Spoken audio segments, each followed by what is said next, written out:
فعلمنا ما ينفعنا وانفعنا بما علمتنا اللهم اجعلنا ممن يستمعون القول فيتبعون أحسنه ولا تجعلنا ممن عرض عن ذكرك فإن له معيشة ضنكا وأدخلنا في عبادك الصالحين برحمتك يا أرحم الراحمين.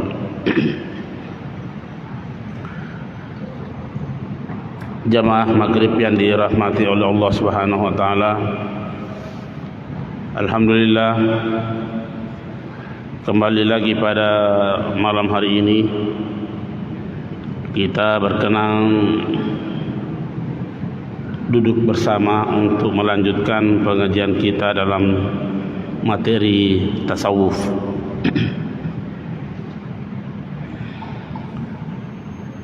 Pada malam ini kita akan membaca salah satu bagian daripada yang dibicarakan di dalam ilmu tasawuf, yaitu babul wara. Babul wara ini kalau diterjemahkan ke dalam bahasa Indonesia kita, wara itu sungguh bermawas diri atau ekstra hati-hati untuk tidak terjerumus kepada hal-hal yang dilarang di dalam agama. Itu namanya al-wara. Penulis kitab ini memulai penjelasannya tentang al-wara ini dengan mengutip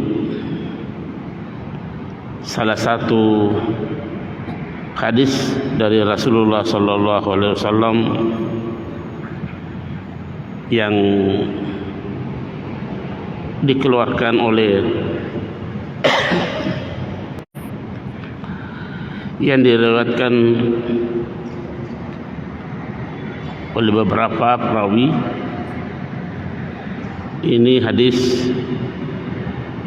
dari Abdullah bin Buraidah, dari Abil Aswad Ad-Duwali, dari Abi Zar. Siapa itu Abi Zar? Abi Zar ini adalah salah seorang sahabat Rasulullah sallallahu alaihi wasallam, salah seorang tokoh utama, sahabat Usama Rasulullah sallallahu alaihi wasallam. Dalam sebuah riwayat dikatakan bahwa Abu Zar inilah awwalu man hayya Rasulullah sallallahu alaihi wasallam bi tahiyyatil Islam. Inilah sahabat yang pertama menghormati Rasulullah sallallahu alaihi wasallam dengan penghormatan secara Islami. Beliau ini setelah Rasulullah sallallahu alaihi wasallam wafat,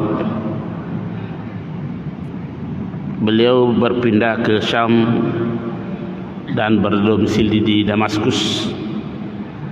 Wafat pada tahun 32 Hijriah. Apa kata beliau? Mengutip sabda Rasulullah sallallahu alaihi wasallam, qala Rasulullah sallallahu alaihi wasallam. Rasulullah sallallahu alaihi wasallam bersabda, min husni islamil mar'i tarkuhu ma la ya'nihi. Diriwayatkan oleh Imam Turmusi, diriwayatkan oleh Ibnu Majah, dan diriwayatkan oleh Imam Malik, dan disebutkan dalam kitab hadis Al-Muwatta. Apa artinya? Min husni islamil mar'i tarkuhu ma la ya'nihi. Sebahagian daripada tanda-tanda keislaman seseorang itu adalah meninggalkan yang tidak ada manfaatnya. Jadi tanda keislaman seseorang bisa dilihat dari sikap dan perilakunya dan pernyataan perkataannya, meninggalkan apa yang tidak ada manfaatnya. Bicara sia-sia, bergaul, melakukan perbuatan yang tidak bermanfaat, itulah salah satu tanda. Ya. Tentu ini sangat berkaitan dengan persoalan al-wara'. Ya. Kalau Imam Abu Ali Ad-Daqqaq berkata, ammal wara'u fa innahu tarkus syubhat. Ya. Yang dimaksud dengan wara' adalah meninggalkan hal-hal yang samar-samar, meninggalkan hal yang samar-samar. Karena dalam kehidupan kita ini yang namanya halal sudah jelas, yang namanya haram juga jelas. Di antara yang halal dan yang haram ada hal-hal yang samar-samar. Mau dibilang halal haram, mau dibilang haram kayaknya halal. Kalau posisi seperti ini, kata Rasulullah sallallahu alaihi wasallam bahwa siapa yang mengerjakan sesuatu yang samar-samar, maka sama saja dia telah melakukan yang haram. Oleh karenanya Imam Ali bin Abi Thalib berpendapat bahwa yang dimaksud dengan wara adalah meninggalkan yang samar-samar.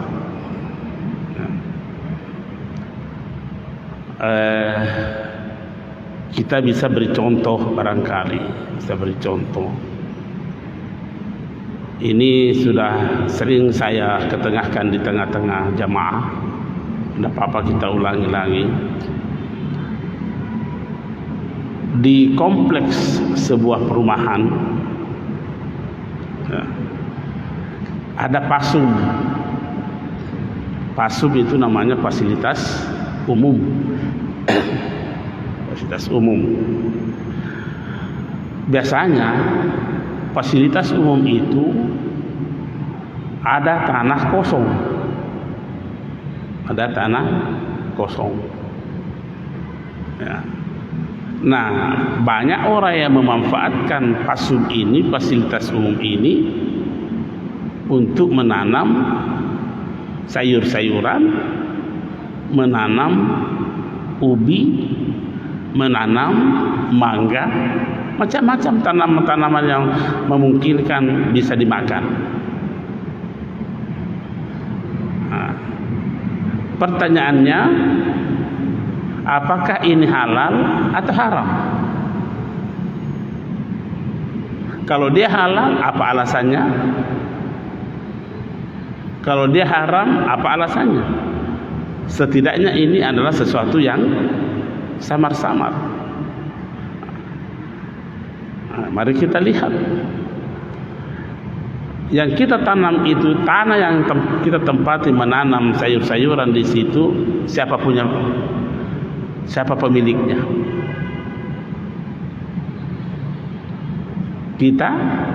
Kita berkata, kan di depannya rumah saya. Iya, bolehlah Anda berkata bahwa ini di depan rumah kita. Tapi apakah itu milik Anda? Kalau tidak milik Anda, kalau itu bukan milik Anda, bagaimana hukumnya Anda menanami makanan-makanan di situ, tumbuh-tumbuhan yang bisa dimakan di tempat, di tanah yang bukan milik Anda?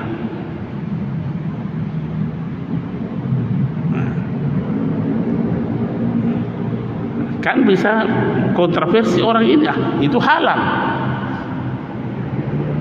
Saya belum menemukan dalil halalnya ini. Mungkin saja ada yang berkata begitu. Tapi dalil haramnya sudah jelas, itu bukan kepemilikan kita. Yang begini-begini, samar-samar begini, kata ulama kita, ya itulah namanya al-wara. Bermawas diri. Ya. Ada seorang ulama besar di Baru, bukan masih gurunya Ki Ambudale, namanya Haji Daeng. Saya tahu ini ceritanya karena ada beberapa yang pernah berguru di situ menyampaikan bahwa ulama itu, guru Haji Daeng itu sungguh sangat warak sekali. Suatu ketika ada orang yang membawakan kepiting, ya. Tentu senang, tapi guru Haji Daeng ini bertanya dulu, magitu mau ketemu ke masem pajang, maka ada mapa tu pasam pajang, maka ada alan ni pada kepiting muli sujolo. Pak cabaran bangsa pi arwah alan apa? Alan ni biasa kepiting muli su.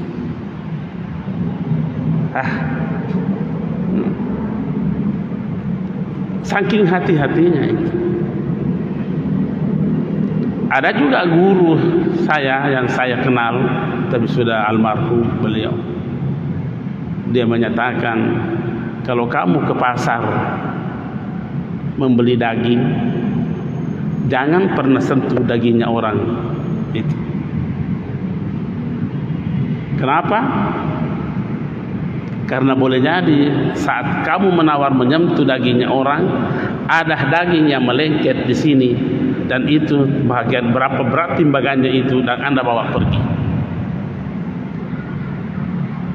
Okelah kamu membeli, tapi ini yang tidak masuk timbangan yang melengket di sini. Apakah Anda beli ini atau tidak? Tidak. Yang kau beli itu yang ditimbang, itu yang halal. Tapi yang melengket di tangan ini yang kau bawa pergi, sekalipun kau tidak makan, apa namanya itu? Inilah namanya al-wara, meninggalkan hal-hal yang syubhat. Pernyataan Ali bin Abi Thalib ini sama apa yang diucapkan oleh salah seorang ulama besar. Ini bukan sahabat, tapi ia termasuk tabi'in, yaitu Ibrahim bin Adham. Ibrahim bin Adham ini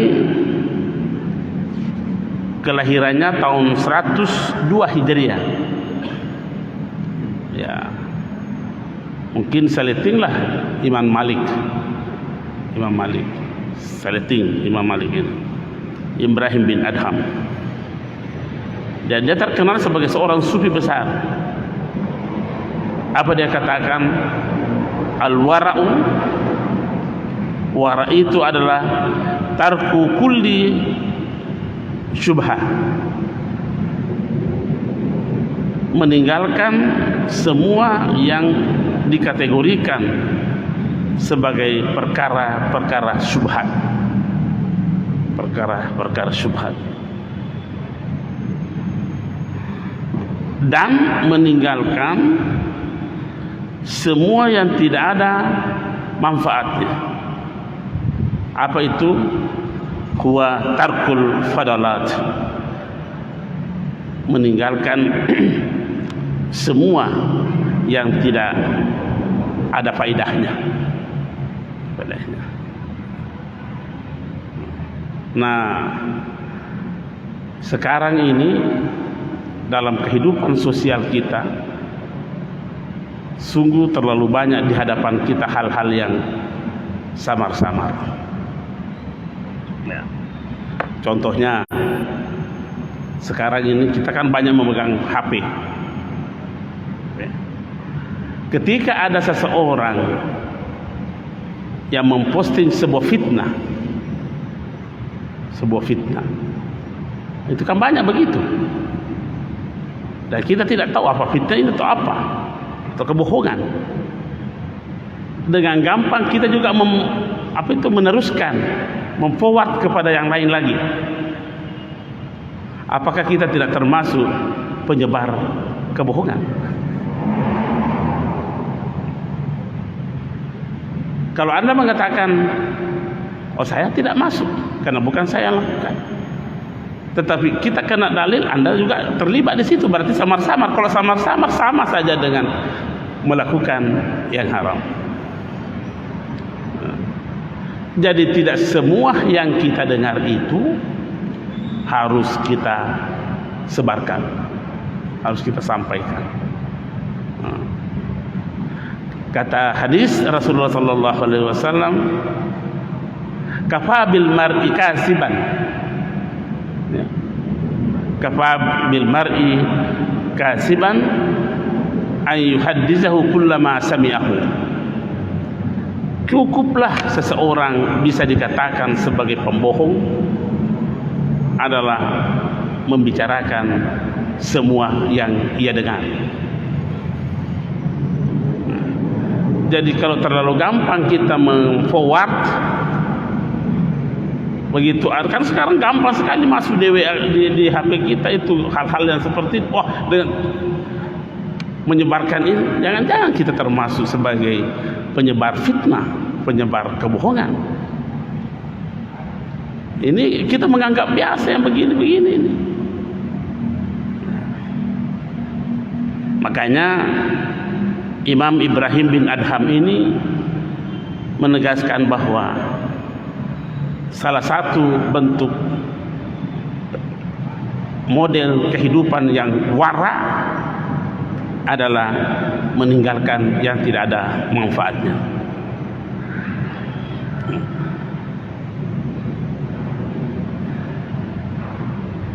Oleh karenanya Abu Bakar As-Siddiq radhiyallahu anhu menyatakan kepada sahabat-sahabat yang lain, kunna nad'u sab'ina baban minal halali mahafatan annaka fi babi minal haram. Ya. Kita menutup 70 pintu-pintu yang bisa dikategorikan halal. 7 pintu. Saking hati-hatinya itu, saking tidak membuka peluang, halal, halal, ini halal. Dan 70 pintu halal ditutup untuk semakin inginnya berhati-hati dalam persoalan halal dalam kehidupan sehari-hari.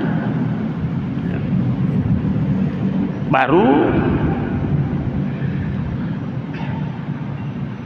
dikatakan oleh Rasulullah sallallahu alaihi wasallam, beliau bersabda kepada Abu Hurairah, kala Rasulullah sallallahu alaihi wasallam li Abi Hurairah, ini nasihatnya Rasulullah kepada Abu Hurairah, kun wara'an, bentuklah dirimu sebagai orang yang wara, orang yang super hati-hati, orang yang bermawas diri.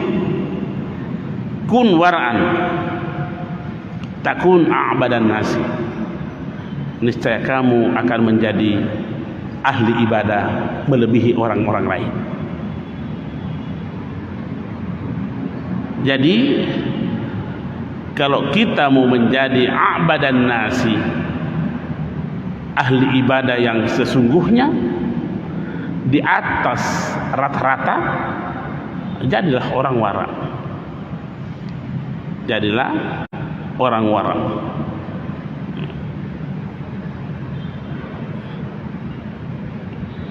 Termasuk kita harus berhati-hati dalam persoalan melarang, ya. Jangan sampai yang kita larang itu adalah sesuatu yang halal.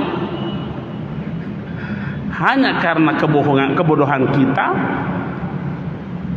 sehingga kita menyatakan, mendakwakan, itu halal, itu haram, dan semacamnya. Hati-hati.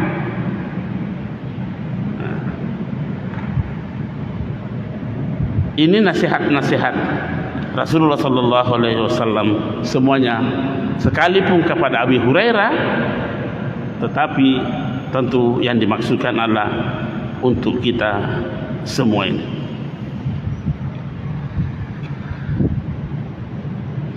Kemudian dilanjutkan dalam kitab ini,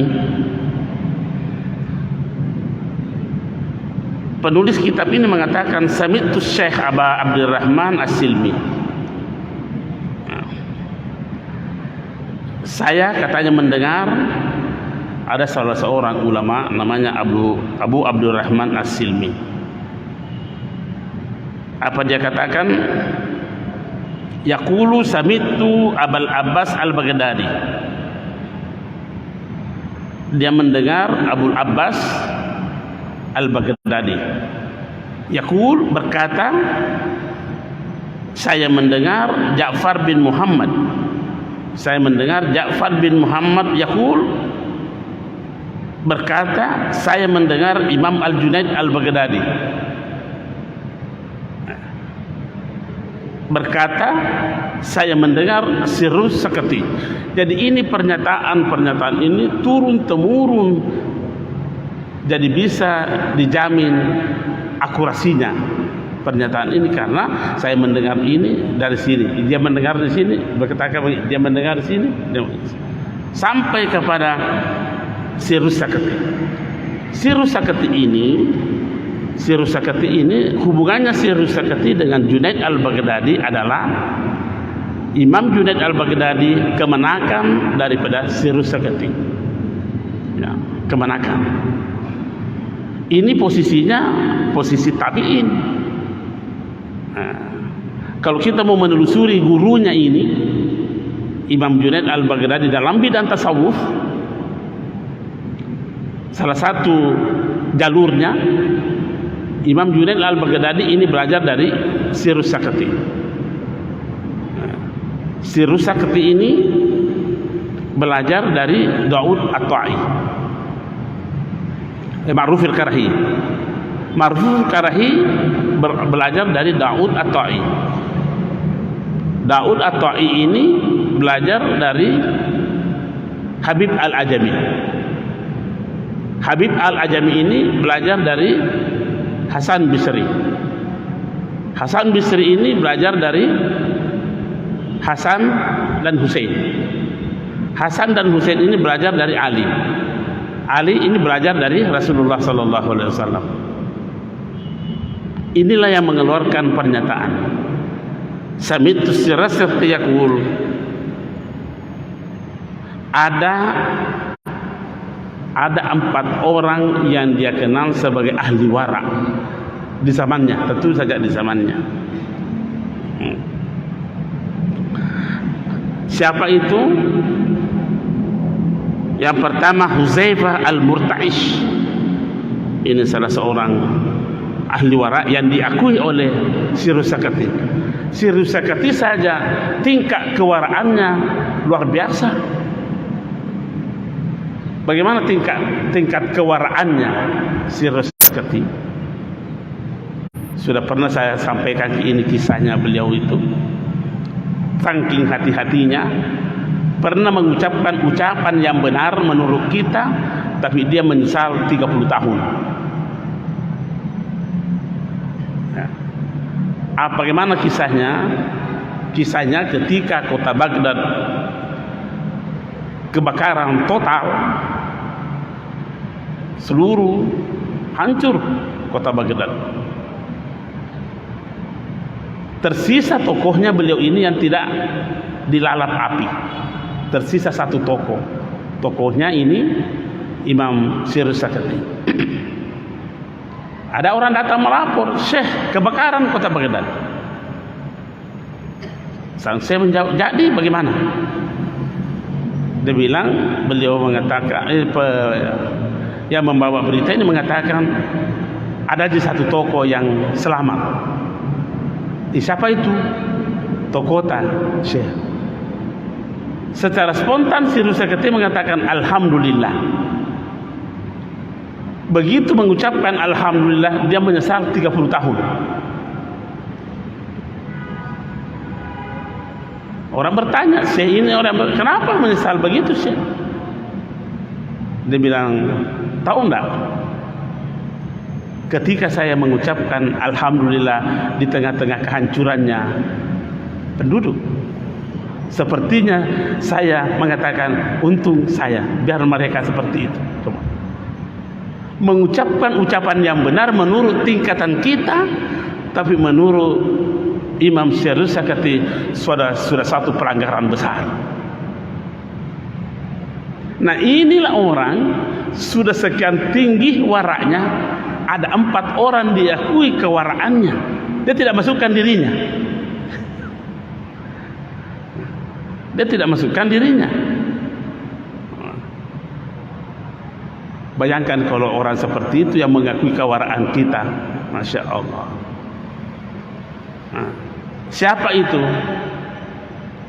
Yaitu Hudzaifah Al-Murta'ish. Siapa yang kedua? Yusuf bin Asbat. Yang ketiga, ini tadi yang kita sebutkan, Ibrahim bin Adham. Kalau ini Ibrahim bin Adham, banyak pernyataan-pernyataannya yang sungguh sangat menyentuh perasaan kita, hati kita. Salah satu pernyataannya Ibrahim bin Adham itu yang saya hafal, salah satu diantaranya ialah al-hurru man haraja 'anid dunya qabla an yakhruja minha. Orang merdeka, orang yang merdeka, maksudnya orang merdeka yang bukan hamba sahaya. Orang yang merdeka itu adalah orang yang mampu keluar dari dunia sebelum ia meninggalkan dunia.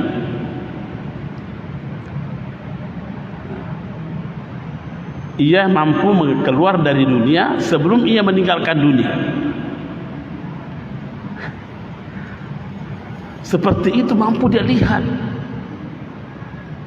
Tentu ini adalah olah batin seseorang. Suasana batin seseorang, tidak ada jalan kita bisa menirunya, Pak. Tidak ada jalan kita bisa menirunya. Kita hafal pernyataan orang-orang sufi bahwa ada 3 hal yang harus menjadi kenyataan dalam kehidupan seseorang kalau ia ingin menjadi umat Muhammad SAW yang sejati. Azan. Ya. Apa itu? Yang pertama namanya at-tasarrufat.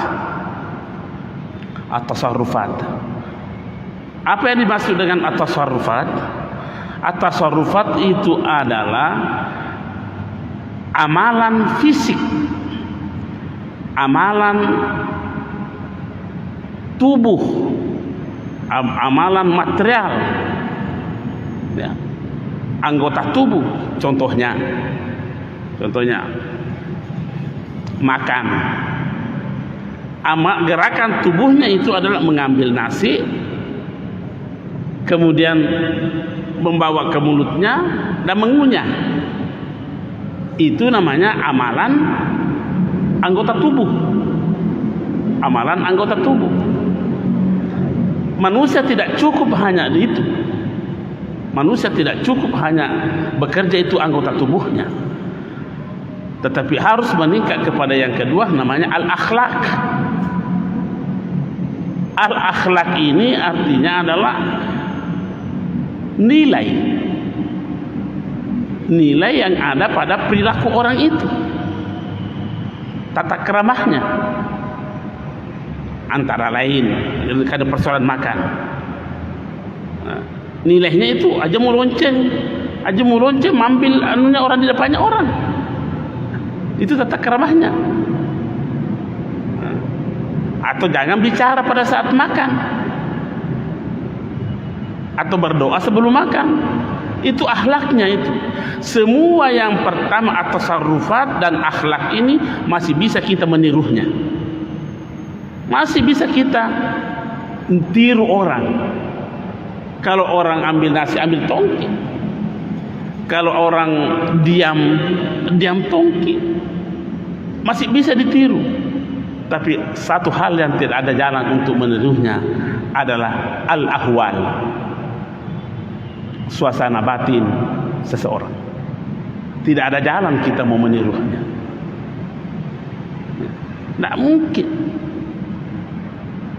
Di antara kita di sini ini, nih, tidak ada yang bisa, saya mau tiru-tiru suasana batinnya Pak Haji umpamanya. Tidak ada jalan. Tapi yang bisa kita tiru gerakan fisik itu. Nah, duduk menghadap, itu gerakan fisik. Ya, itu baru macam-macam orang duduk, masih bisa ditiru orang. Akhlaknya duduk tenang menghadap kepada pemateri, tidak bisa kita lakukan, bisa ditiru. Tapi suasana batin yang menyertai kehidupan kita itu bisa tidak kita tiru dengan yang lain. Tidak ada jalan meniru. Oleh karenanya suasana batin ini yang harus diusahakan oleh kita sendiri. Bagaimana caranya? Melalui al-mujahadah wal mukasyafah wal musyahadah.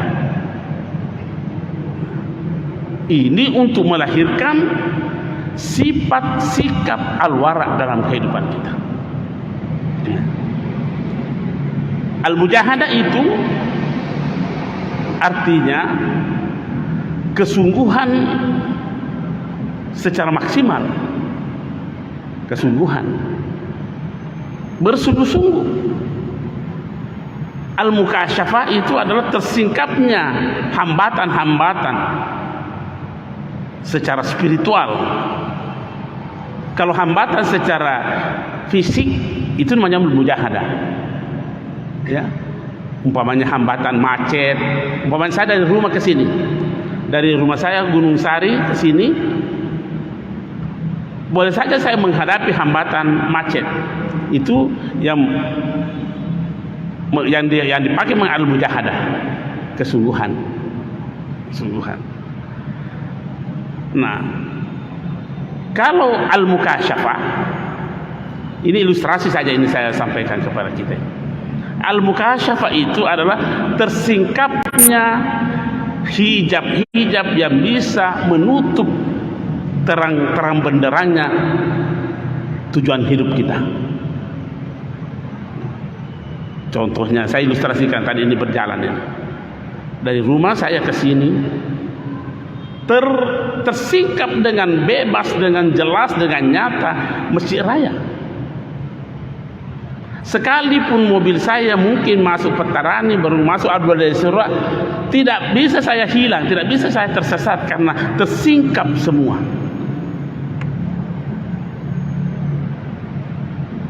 Saya tiba ke Masjid Raya karena tidak ada hambatan-hambatan spiritual yang bisa membuat saya tersesat.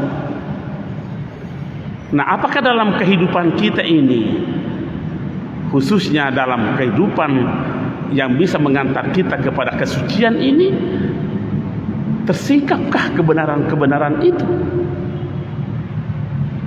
Nah, tersingkapkah kebatilan-kebatilan itu? Nah, disinilah perlunya al-wara, kehati-hatian akan ketersingkapan yang bisa menjadi penghambat tidak terang benderangnya itu tujuan hidup kita. Apakah tujuan hidup kita? Perjalanan hidup manusia dari yang suci menuju ke yang suci. Itu perjalanan hidup manusia itu. Apa ayatnya? Wa nafakhtu fihi min ruhi. Aku tiupkan roh kehidupan suciku, roh suciku kepada hambaku namanya manusia. Berarti dari suci menuju ke yang suci. Apa ayatnya? Irji'i ila rabbiki radiyatan mardiyah. Kembalilah kepada Tuhanmu. Berarti suci pertama ini dari asal kita sudah lewati ini. Kita sudah lewati. Karena kita sudah hidup. Ya. Tapi suci yang kedua ini yang menjadi tujuan ini belum kita capai ini. Belum kita sampai di situ. Nah, sekarang persoalannya, mampukah kita sampai di situ atau tidak? Mampukah kita mencapai kesucian yang kedua?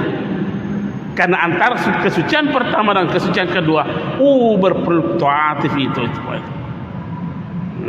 Macam-macam seperti yang dihadapi ini. Kalau kita tidak menjadi manusia al-wara, kita banyak tersesat.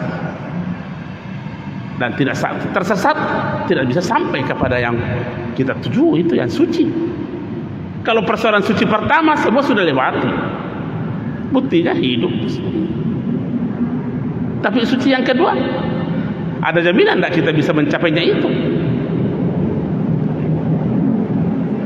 Tidak ada jaminan. Apalagi hambatan-hambatannya itu. Dan hambatan-hambatannya itu lebih halus. Saya terjemahkan saja hadisnya. Hambatan-hambatannya itu yang bisa menyerat manusia, menyeret manusia, itu adalah lebih halus, lebih tersembunyi dibanding seekor semut hitam di atas batu hitam di tengah kegelapan malam. Maka tersedih.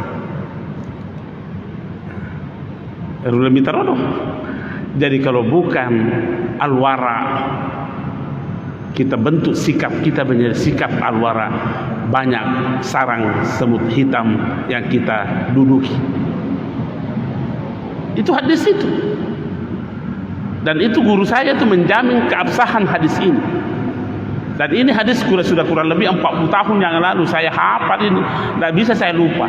Karena ini melengket betul di hati saya waktu saya diajar syekh saya di Masjidil Haram Mekah. Waktu saya masih mengaji di sini. Saya hafal, jadi kemana-mana saya harus sampaikan ini. Bahwa yang bisa menyeret manusia dalam kegelapan, dalam kesesatan, itu jauh lebih halus dibanding halusnya, tersembunyinya seekor semut hitam di atas batu hitam di tengah kegelapan malam. Sama tadi yang kita kisahkan itu. Persoalan yang halal, yang tanam tanaman sayur-sayuran itu di depan rumahnya, yang di luar pagarnya. bukan miliknya, masih ditanami sayur. Itu kan di depan rumahmu, tapi bukan hak milikmu. Bagaimana nasibnya itu kalau menjadi sayur? Kau makan, kau minum, kau kasih makan anak cucumu. Kenapa bisa begitu? Al-wara tidak ada. Ya. Ini tadi dikatakan Ibrahim bin Adham, orang merdeka. Itulah sikapnya orang merdeka, mampu keluar dari dunia sebelum ia meninggalkan dunia. Siapa lagi? Karena tadi yang 4 orang disebutkan, yaitu Sulaiman al-Khawas. Sampai-sampai ini Sulaiman diberi gelar dengan Al-Khawas. Spesifiknya orang yang spesifik. Coba. Pengakuan ini orang Sirusakati yang mengakui orang.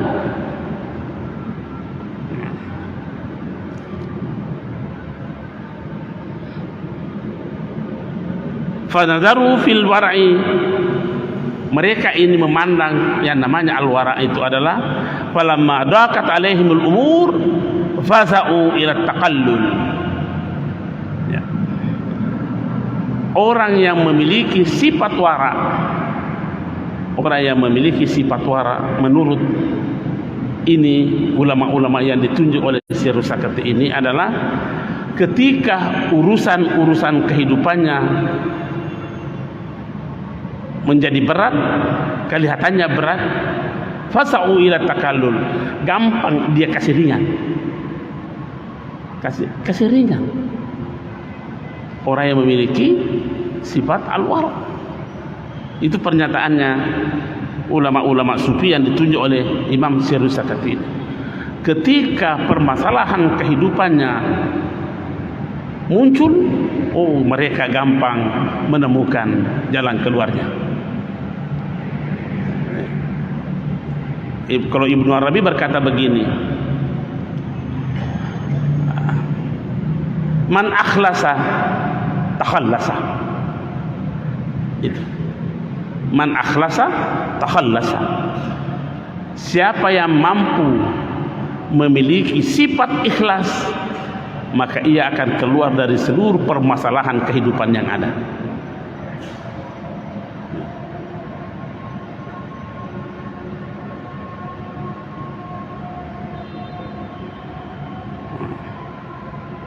Itulah sebabnya sehingga salah seorang ulama dikutip pernyataannya di dalam kitab ini, namanya Ishaq bin Khalaf.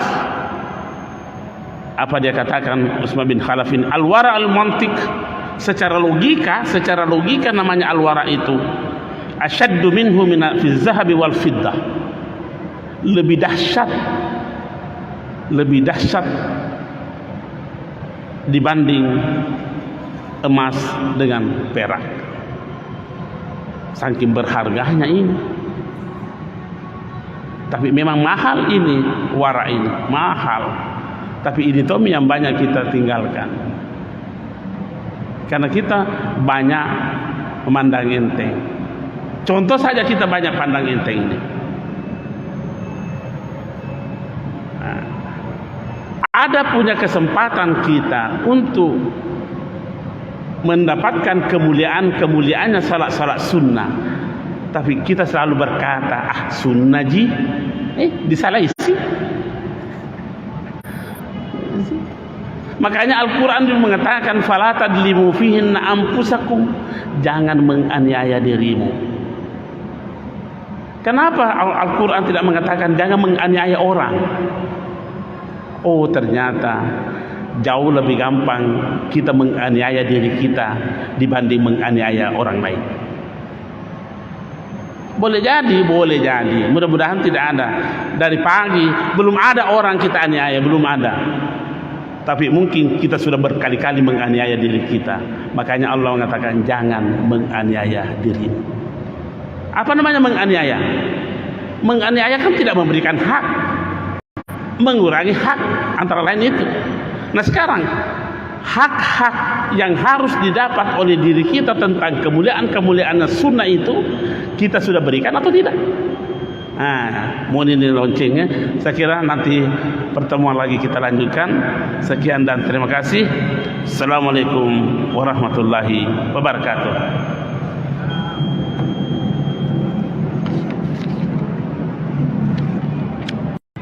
Fa'alimna ma yanfa'una wanfa'na bima 'allamtana. Allahumma ij'alna mimman yastami'una al-qawla fayattabi'una ahsanah. Wa la taj'alna mimman 'arada 'an dzikrik fa inna lahu ma'isatan danka. Wa adkhilna fi ibadikas salihin bi rahmatika ya arhamar rahimin. Jamaah maghrib yang dirahmati oleh Allah Subhanahu wa taala. Alhamdulillah, kembali lagi pada malam hari ini kita berkenan duduk bersama untuk melanjutkan pengajian kita dalam materi tasawuf.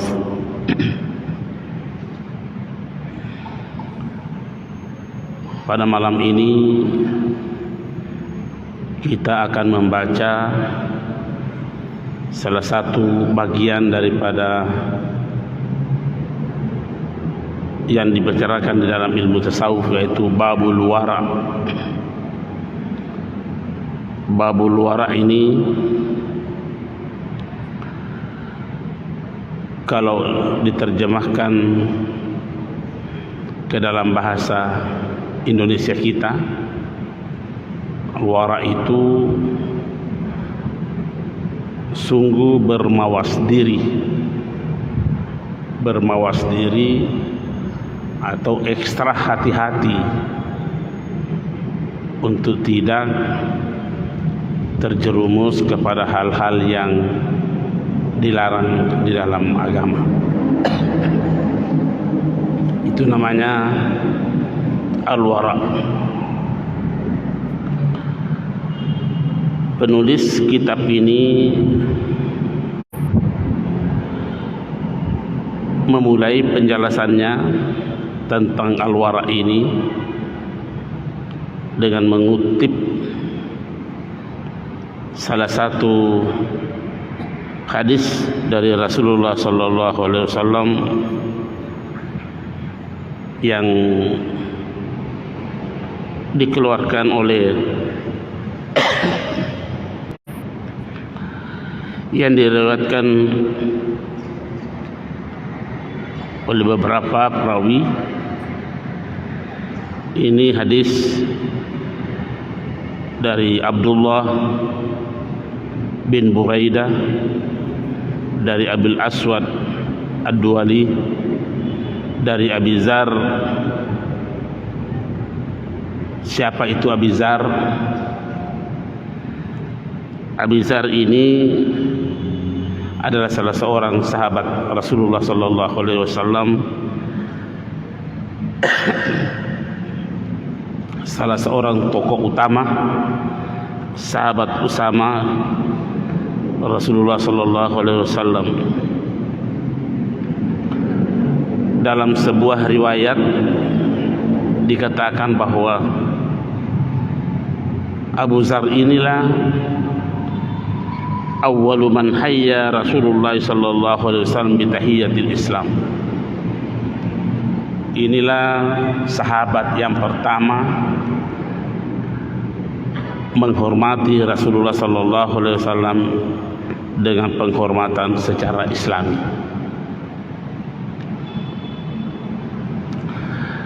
Beliau ini setelah Rasulullah sallallahu alaihi wasallam wafat, beliau berpindah ke Syam dan berdomisili di Damaskus. Wafat pada tahun 32 Hijriah.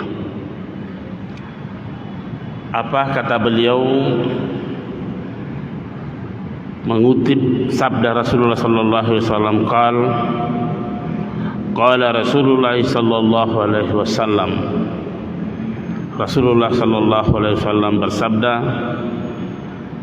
min husni islamil mar'i tarkuhu ma la ya'nihi. Diriwayatkan oleh Imam Tirmidzi, diriwayatkan oleh Ibnu Majah, dan diriwayatkan oleh Imam Malik, dan disebutkan dalam kitab hadis Al-Muwatta. Apa artinya? Min husni islamil mar'i tarkuhu ma la ya'nihi.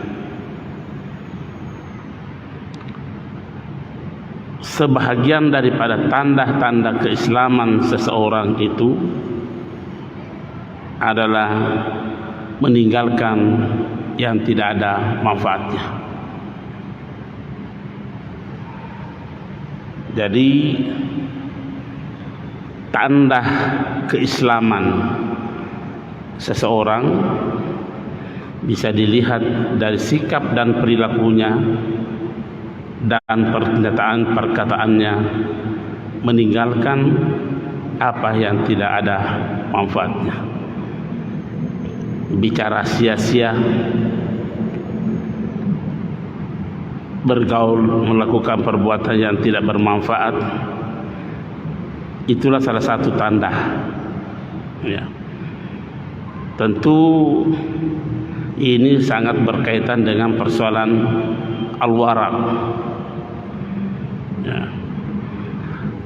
Kalau Imam Abu Ali Ad-Daqqaq berkata, ammal wara'u fa innahu tarkus syubhat. Ya. Yang dimaksud dengan wara' adalah meninggalkan hal-hal yang samar-samar, meninggalkan hal yang samar-samar. Karena dalam kehidupan kita ini yang namanya halal sudah jelas, yang namanya haram juga jelas. Di antara yang halal dan yang haram ada hal-hal yang samar-samar. Mau dibilang halal haram, mau dibilang haram kayaknya halal. Kalau posisi seperti ini, kata Rasulullah sallallahu alaihi wasallam bahwa siapa yang mengerjakan sesuatu yang samar-samar, maka sama saja dia telah melakukan yang haram. Oleh karenanya Imam Ali bin Abi Thalib berpendapat bahwa yang dimaksud dengan wara adalah meninggalkan yang samar-samar.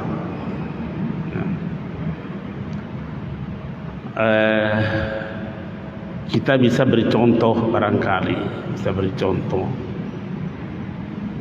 Ini sudah sering saya ketengahkan di tengah-tengah jamaah. Tidak apa-apa kita ulangi lagi. Di kompleks sebuah perumahan ya, ada pasum. Pasum itu namanya fasilitas umum. Fasilitas umum. Biasanya fasilitas umum itu ada tanah kosong.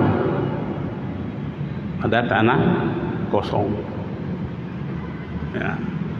Nah, banyak orang yang memanfaatkan pasum ini, fasilitas umum ini, untuk menanam sayur-sayuran, menanam ubi, menanam mangga, macam-macam tanaman-tanaman yang memungkinkan bisa dimakan.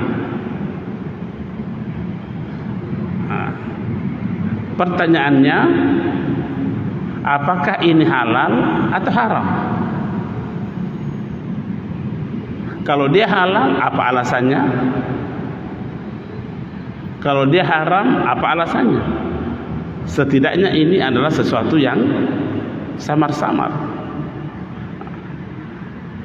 Nah, mari kita lihat. Yang kita tanam itu tanah yang kita tempati menanam sayur-sayuran di situ, siapa pemiliknya? Kita berkata, kan di depannya rumah saya. Iya, bolehlah Anda berkata bahwa ini di depan rumah kita. Tapi apakah itu milik Anda? Kalau tidak milik Anda, kalau itu bukan milik Anda, bagaimana hukumnya Anda menanami makanan-makanan di situ, tumbuh-tumbuhan yang bisa dimakan di tempat, di tanah yang bukan milik Anda?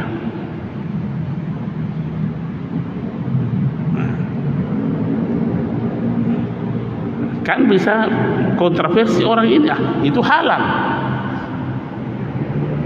Saya belum menemukan dalil halalnya ini. Mungkin saja ada yang berkata begitu, tapi dalil haramnya sudah jelas. Itu bukan kepemilikan kita.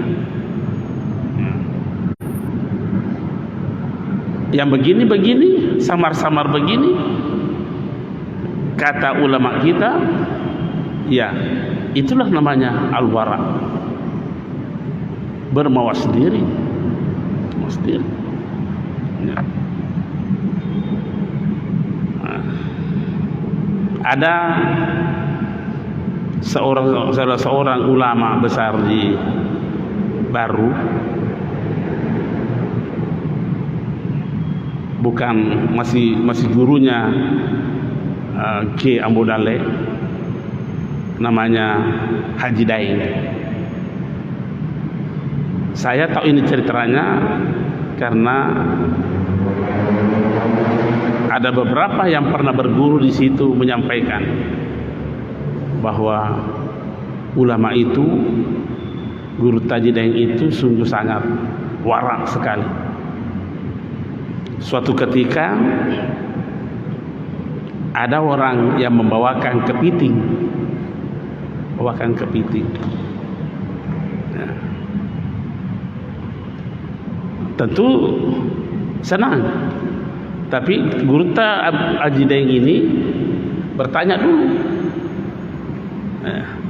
mah gitu mau foto muka mas sempajang, maka dia mapetu pas sempajang, maka ada alan ni pada kepiting muli sejolo. Pak cebaran bangsa ki arwah alan apa?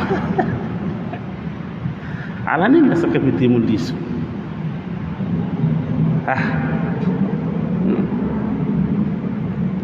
Saking hati-hatinya itu. Ada juga guru saya yang saya kenal, tapi sudah almarhum beliau. Dia menyatakan, kalau kamu ke pasar membeli daging, jangan pernah sentuh dagingnya orang itu. Kenapa? Karena boleh jadi saat kamu menawar menyentuh dagingnya orang, ada daging yang melengket di sini, dan itu bagian berapa berat timbangannya itu, dan Anda bawa pergi. Oke lah kamu membeli, tapi ini yang tidak masuk timbangan yang melengket di sini. Apakah Anda beli ini atau tidak? Tidak. Yang kau beli itu yang ditimbang, itu yang halal. Tapi yang melengket di tangan ini yang kau bawa pergi, sekalipun kau tidak makan, apa namanya itu? Inilah namanya al-wara, meninggalkan hal-hal yang syubhat. Pernyataan Ali bin Abi Thalib ini sama apa yang diucapkan oleh salah seorang ulama besar. Ini bukan sahabat, tapi ia termasuk tabi'in, yaitu Ibrahim bin Adham. Ibrahim bin Adham ini kelahirannya tahun 102 Hijriah.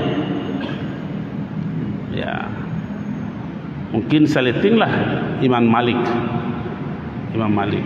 Seleting Imam Malik ini, Ibrahim bin Adham.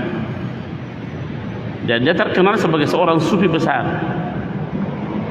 Apa dia katakan? Al-wara'u, wara' itu adalah tarku kulli syubhah,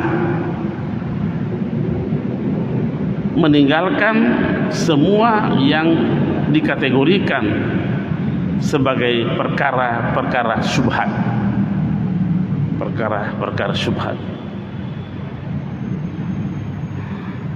dan meninggalkan semua yang tidak ada manfaatnya.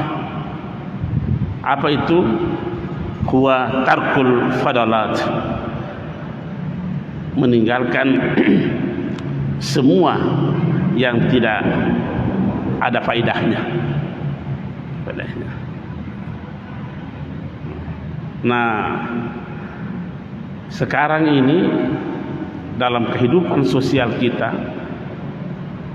sungguh terlalu banyak di hadapan kita hal-hal yang samar-samar. Ya. Contohnya, sekarang ini kita kan banyak memegang HP. Ya. Ketika ada seseorang yang memposting sebuah fitnah, itu kan banyak begitu. Dan kita tidak tahu apa fitnah itu atau apa, atau kebohongan. Dengan gampang kita juga meneruskan, memforward kepada yang lain lagi. Apakah kita tidak termasuk penyebar kebohongan? Kalau Anda mengatakan, oh saya tidak masuk karena bukan saya yang lakukan, tetapi kita kena dalil, Anda juga terlibat di situ, berarti samar-samar. Kalau samar-samar sama saja dengan melakukan yang haram. Jadi tidak semua yang kita dengar itu harus kita sebarkan, harus kita sampaikan. Kata hadis Rasulullah sallallahu alaihi wasallam, kafa bil mar'i kasiban, kafa bil mar'i kasiban an yuhaddisahu kullama sami'ahu. Cukuplah seseorang bisa dikatakan sebagai pembohong adalah membicarakan semua yang ia dengar. Jadi kalau terlalu gampang kita memforward begitu, kan sekarang gampang sekali masuk di HP kita itu hal-hal yang seperti itu. Wah, dengan menyebarkan ini, jangan-jangan kita termasuk sebagai penyebar fitnah, penyebar kebohongan. Ini kita menganggap biasa yang begini-begini ini. Makanya Imam Ibrahim bin Adham ini menegaskan bahwa salah satu bentuk model kehidupan yang wara adalah meninggalkan yang tidak ada manfaatnya.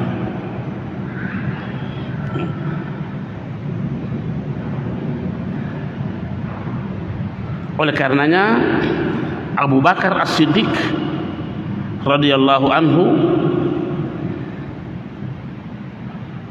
menyatakan kepada sahabat-sahabat yang lain, kunna nad'u sab'ina baban minal halali mahafatan annaka fi babi minal haram.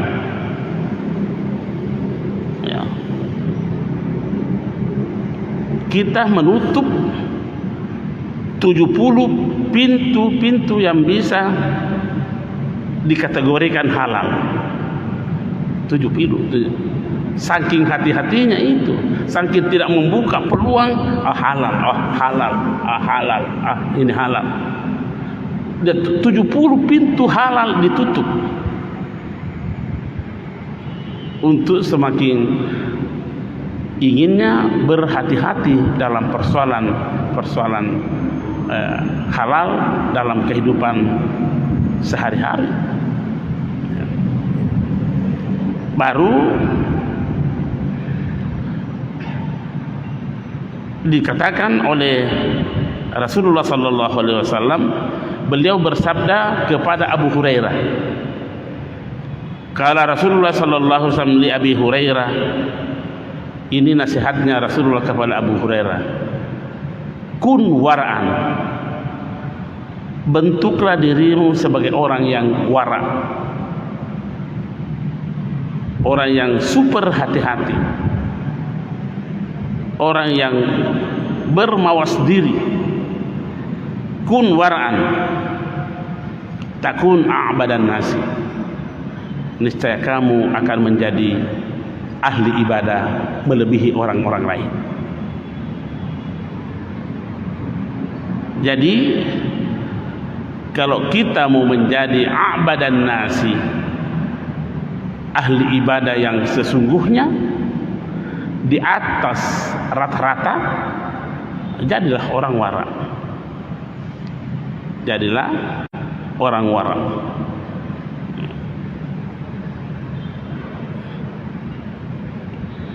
Termasuk kita harus berhati-hati dalam persoalan melarang, ya. Jangan sampai yang kita larang itu adalah sesuatu yang halal. Hanya karena kebodohan kita,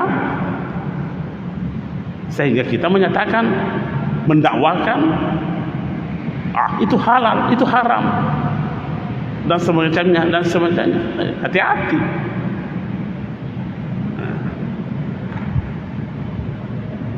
Ini nasihat-nasihat Rasulullah sallallahu alaihi wasallam semuanya, sekalipun kepada Abi Hurairah, tetapi tentu yang dimaksudkan adalah untuk kita semua ini.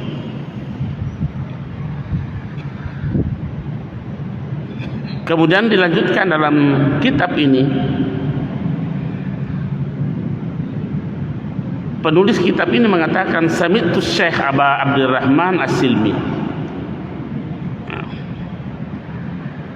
Saya katanya mendengar ada salah seorang ulama namanya Abu Abdurrahman As-Silmi. Apa dia katakan?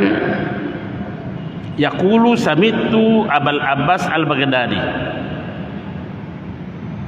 Dia mendengar Abul Abbas Al-Baghdadi yaqul, berkata, saya mendengar Ja'far bin Muhammad.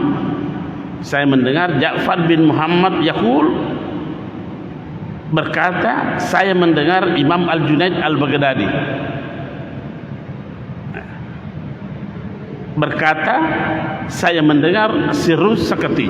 Jadi ini pernyataan ini turun temurun, jadi bisa dijamin akurasinya pernyataan ini, karena saya mendengar ini dari sini, dia mendengar di sini, berkata dia mendengar di sini, sampai kepada Sirrus Sakati. Sirrus Sakati ini hubungannya Sirrus Sakati dengan Junaid Al-Baghdadi adalah Imam Junaid Al-Baghdadi kemenakan daripada Sirrus Sakati, ya, kemenakan. Ini posisinya posisi tabi'in. Nah, kalau kita mau menelusuri gurunya ini, Imam Junaid Al-Baghdadi dalam bidang tasawuf, salah satu jalurnya Imam Junaid Al-Baghdadi ini belajar dari Sirrus Sakati. Sirrus Sakati ini belajar dari Daud At-Ta'i, Ma'ruf Al-Karahi. Ma'ruf Al-Karahi belajar dari Daud At-Ta'i. Daud At-Ta'i ini belajar dari Habib Al-Ajami. Habib Al-Ajami ini belajar dari Hasan Bisri. Hasan Bisri ini belajar dari Hasan dan Husain. Hasan dan Husain ini belajar dari Ali. Ali ini belajar dari Rasulullah sallallahu alaihi wasallam. Inilah yang mengeluarkan pernyataan sami'tu Sirrus Sakati yaqul, ada 4 orang yang dia kenal sebagai ahli wara di zamannya, tentu saja di zamannya. Siapa itu? Yang pertama Huzaifah Al-Murta'ish. Ini salah seorang ahli wara yang diakui oleh Sirus Sakati. Sirus Sakati saja tingkat kewaraannya luar biasa. Bagaimana tingkat kewaraannya Sirus Sakati? Sudah pernah saya sampaikan ini kisahnya beliau itu. Saking hati-hatinya, pernah mengucapkan ucapan yang benar menurut kita, tapi dia menyesal 30 tahun. Ya. Bagaimana kisahnya? Kisahnya ketika kota Baghdad kebakaran total, seluruh hancur kota Baghdad. Tersisa tokohnya beliau ini yang tidak dilalap api. Tersisa satu tokoh. Tokohnya ini Imam Sirus Sakati. Ada orang datang melapor, Syekh, kebakaran kota Baghdad. Sang Syekh menjawab, jadi bagaimana? Dia bilang, beliau mengatakan, yang membawa berita ini mengatakan, ada di satu tokoh yang selamat. Siapa itu? Tokota Syekh. Secara spontan Sirus Sakati mengatakan Alhamdulillah. Begitu mengucapkan Alhamdulillah, dia menyesal 30 tahun. Orang bertanya, Syekh ini kenapa menyesal begitu Syekh? Dia bilang, tahu enggak? Ketika saya mengucapkan Alhamdulillah di tengah-tengah kehancurannya penduduk, sepertinya saya mengatakan untung saya, biar mereka seperti itu. Mengucapkan ucapan yang benar menurut tingkatan kita, tapi menurut Imam Sirus Sakati sudah satu pelanggaran besar.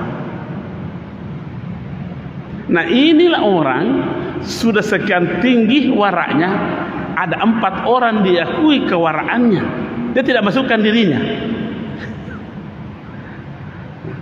Dia tidak masukkan dirinya. Bayangkan kalau orang seperti itu yang mengakui kewaraan kita, Masya Allah. Nah, siapa itu? Yaitu Huzaifah Al-Murta'ish. Siapa yang kedua? Yusuf bin Asbat. Yang ketiga, ini tadi yang kita sebutkan, Ibrahim bin Adham. Ya.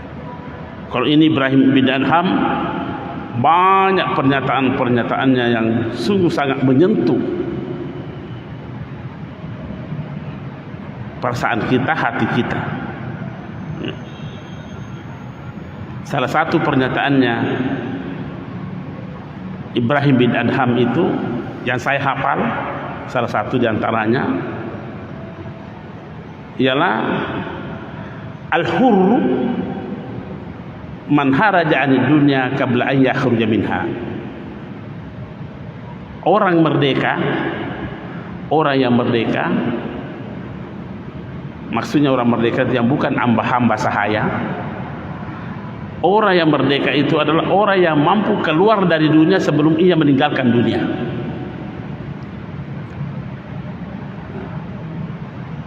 Ia mampu keluar dari dunia sebelum ia meninggalkan dunia. Seperti itu mampu dia lihat. Tentu ini adalah olah batin seseorang. Suasana batin seseorang, tidak ada jalan kita bisa menirunya, Pak. Nah, tidak ada jalan kita bisa menirunya. Kita hafal pernyataan orang-orang sufi bahwa ada 3 hal yang harus menjadi kenyataan dalam kehidupan seseorang kalau ia ingin menjadi umat Muhammad sallallahu alaihi wasallam yang sejati. Azan. Ya. Apa itu? Yang pertama namanya at-tasarrufat. At-tasarrufat. Apa yang dimaksud dengan at-tasarrufat? At-tasarrufat itu adalah amalan fisik, amalan tubuh, amalan material, ya, anggota tubuh. Contohnya makan. Gerakan tubuhnya itu adalah mengambil nasi, kemudian membawa ke mulutnya dan mengunyah. Itu namanya amalan anggota tubuh. Amalan anggota tubuh. Manusia tidak cukup hanya itu. Manusia tidak cukup hanya bekerja itu anggota tubuhnya, tetapi harus meningkat kepada yang kedua, namanya al-akhlak. Al-akhlak ini artinya adalah nilai yang ada pada perilaku orang itu, tata keramahnya. Antara lain ada persoalan makan, nilainya itu aja mau lonceng ambil anunya orang di depannya orang, itu tata keramahnya. Atau jangan bicara pada saat makan, atau berdoa sebelum makan. Itu akhlaknya itu. Semua yang pertama at-tasarrufat dan akhlak ini masih bisa kita menirunya. Masih bisa kita tiru orang. Kalau orang ambil nasi, ambil tongki. Kalau orang diam tongki. Masih bisa ditiru. Tapi satu hal yang tidak ada jalan untuk menirunya adalah al-ahwal, suasana batin seseorang. Tidak ada jalan kita mau menirunya. Tidak mungkin. Di antara kita di sini ini, tidak ada yang bisa, saya mau tiru-tiru suasana batinnya Pak Haji umpamanya. Tidak ada jalan. Tapi yang bisa kita tiru gerakan fisik itu. Nah, duduk menghadap, itu gerakan fisik. Ya, itu bermacam-macam orang duduk, masih bisa ditiru orang. Akhlaknya duduk tenang menghadap kepada pemateri, tidak bisa kita lakukan, bisa ditiru. Tapi suasana batin yang menyertai kehidupan kita itu bisa tidak kita tiru dengan yang lain. Tidak ada jalan meniru. Oleh karenanya suasana batin ini yang harus diusahakan oleh kita sendiri. Bagaimana caranya? Melalui al-mujahadah wal mukasyafah wal musyahadah. Ini untuk melahirkan sifat sikap al-wara' dalam kehidupan kita. Al-mujahadah itu artinya kesungguhan secara maksimal, kesungguhan, bersungguh-sungguh. Al-mukasyafah itu adalah tersingkapnya hambatan-hambatan secara spiritual. Kalau hambatan secara fisik itu namanya mujahadah. Ya, umpamanya hambatan macet. Umpamanya saya dari rumah ke sini, dari rumah saya Gunung Sari ke sini, boleh saja saya menghadapi hambatan macet. Itu yang dipakai al-mujahadah, kesungguhan. Nah, kalau al-mukasyafah, ini ilustrasi saja ini saya sampaikan kepada kita. Al-mukasyafah itu adalah tersingkapnya hijab-hijab yang bisa menutup terang benderangnya tujuan hidup kita. Contohnya saya ilustrasikan tadi ini berjalan ini. Dari rumah saya ke sini tersingkap dengan bebas, dengan jelas, dengan nyata Masjid Raya. Sekalipun mobil saya mungkin masuk Petarani, baru masuk Abdul Surah, tidak bisa saya hilang, tidak bisa saya tersesat karena tersingkap semua.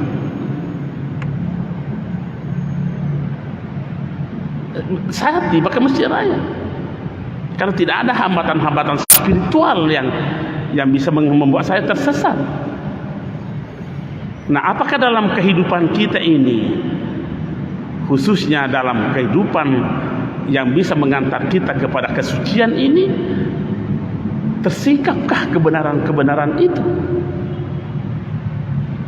Nah, tersingkapkah kebatilan-kebatilan itu?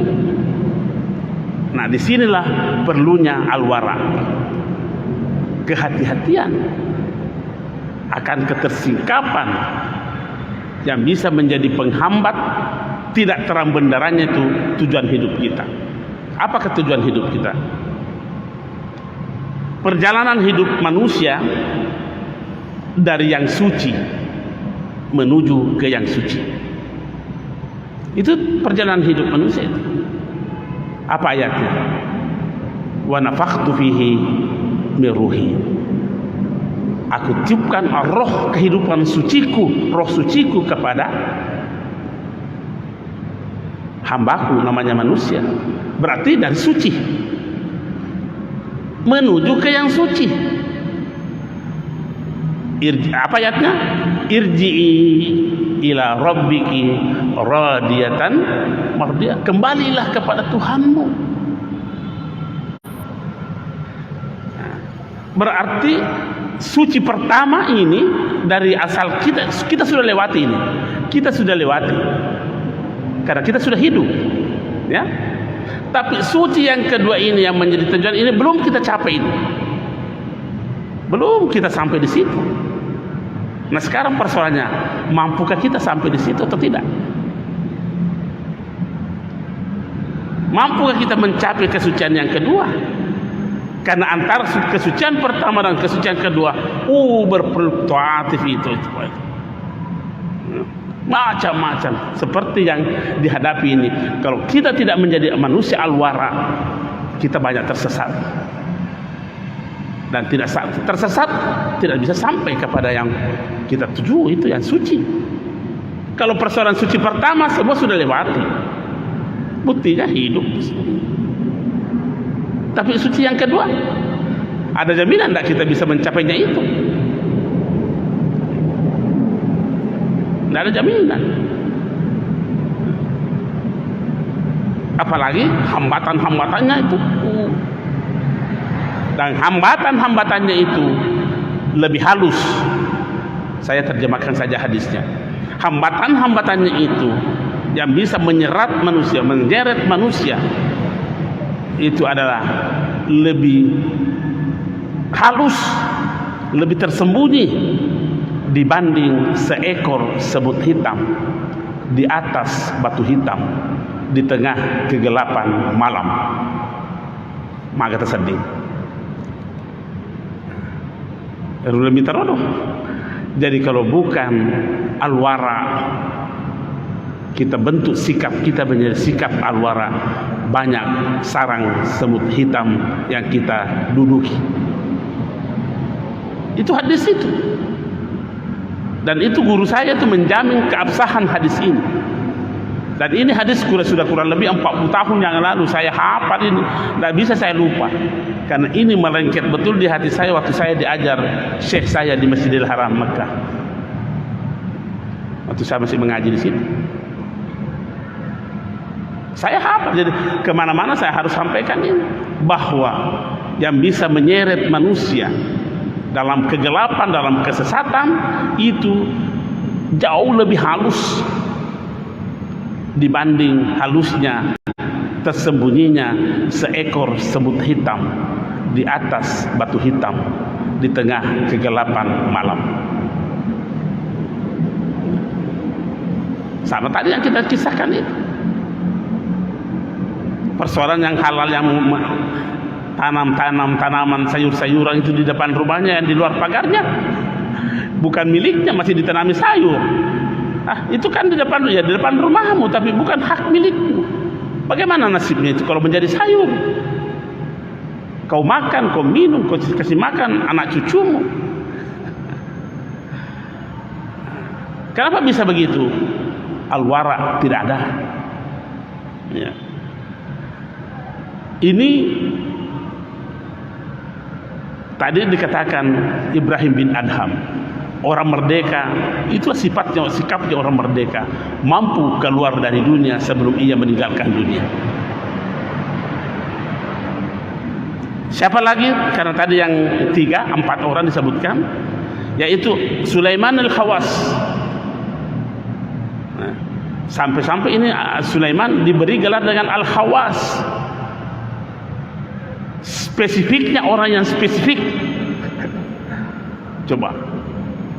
Pengakuan ini orang Sirusakati yang mengakui orang.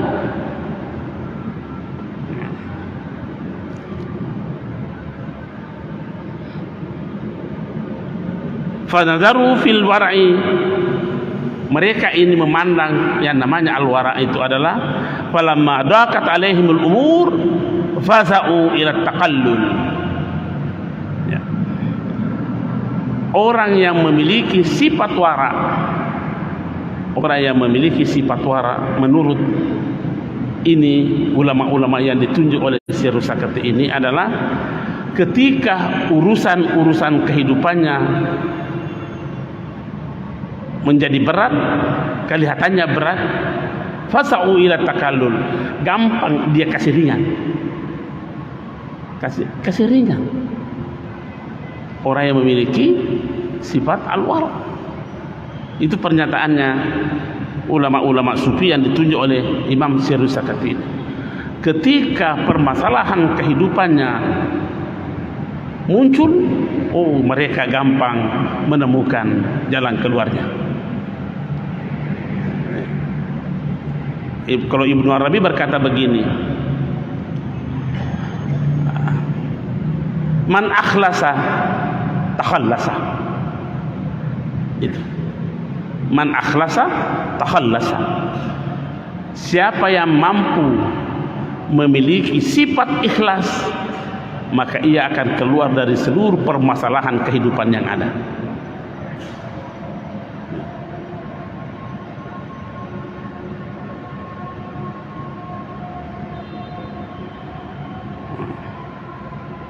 Itulah sebabnya sehingga salah seorang ulama dikutip pernyataannya di dalam kitab ini, namanya Ishaq bin Khalaf.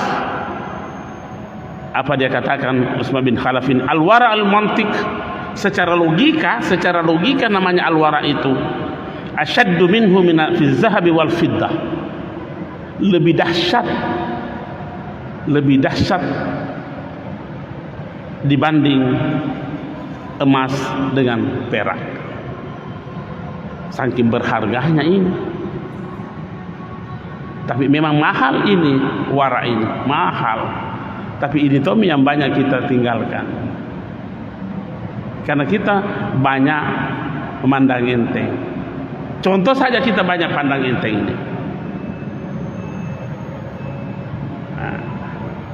Ada punya kesempatan kita untuk mendapatkan kemuliaannya salat sunnah, tapi kita selalu berkata sunnah ji, disalahi sih. Makanya Al-Quran juga mengatakan fala tadlimu fihinna anfusakum, jangan menganiaya dirimu. Kenapa Al-Quran tidak mengatakan jangan menganiaya orang? Ternyata jauh lebih gampang kita menganiaya diri kita dibanding menganiaya orang lain. Boleh jadi. Mudah-mudahan tidak ada. Dari pagi belum ada orang kita aniaya, belum ada. Tapi mungkin kita sudah berkali-kali menganiaya diri kita. Makanya Allah mengatakan jangan menganiaya diri. Apa namanya menganiaya? Menganiaya kan tidak memberikan hak, mengurangi hak, antara lain itu. Nah sekarang hak-hak yang harus didapat oleh diri kita tentang kemuliaan-kemuliaan sunnah itu kita sudah berikan atau tidak? Mohon ini launchingnya. Saya kira nanti pertemuan lagi kita lanjutkan. Sekian dan terima kasih. Assalamualaikum warahmatullahi wabarakatuh.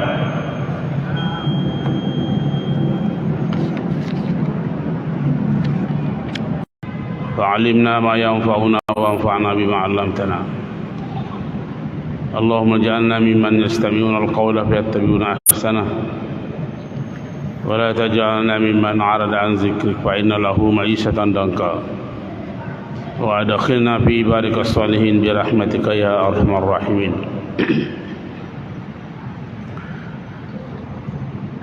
Jamaah maghrib yang dirahmati oleh Allah Subhanahu wa taala,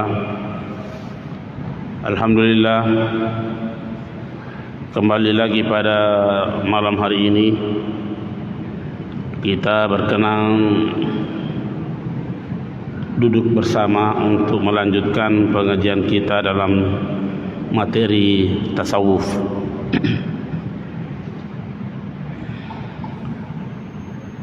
Pada malam ini kita akan membaca salah satu bagian daripada yang dibicarakan di dalam ilmu tasawuf, yaitu babul wara. Babul wara ini kalau diterjemahkan ke dalam bahasa Indonesia kita, wara itu sungguh bermawas diri atau ekstra hati-hati untuk tidak terjerumus kepada hal-hal yang dilarang di dalam agama. Itu namanya al-wara. Penulis kitab ini memulai penjelasannya tentang al-wara ini dengan mengutip salah satu hadis dari Rasulullah sallallahu alaihi wasallam yang dikeluarkan oleh yang diriwayatkan oleh beberapa perawi. Ini hadis dari Abdullah bin Buraidah, dari Abil Aswad Ad-Duwali, dari Abi Zar. Siapa itu Abi Zar? Abi Zar ini adalah salah seorang sahabat Rasulullah sallallahu alaihi wasallam,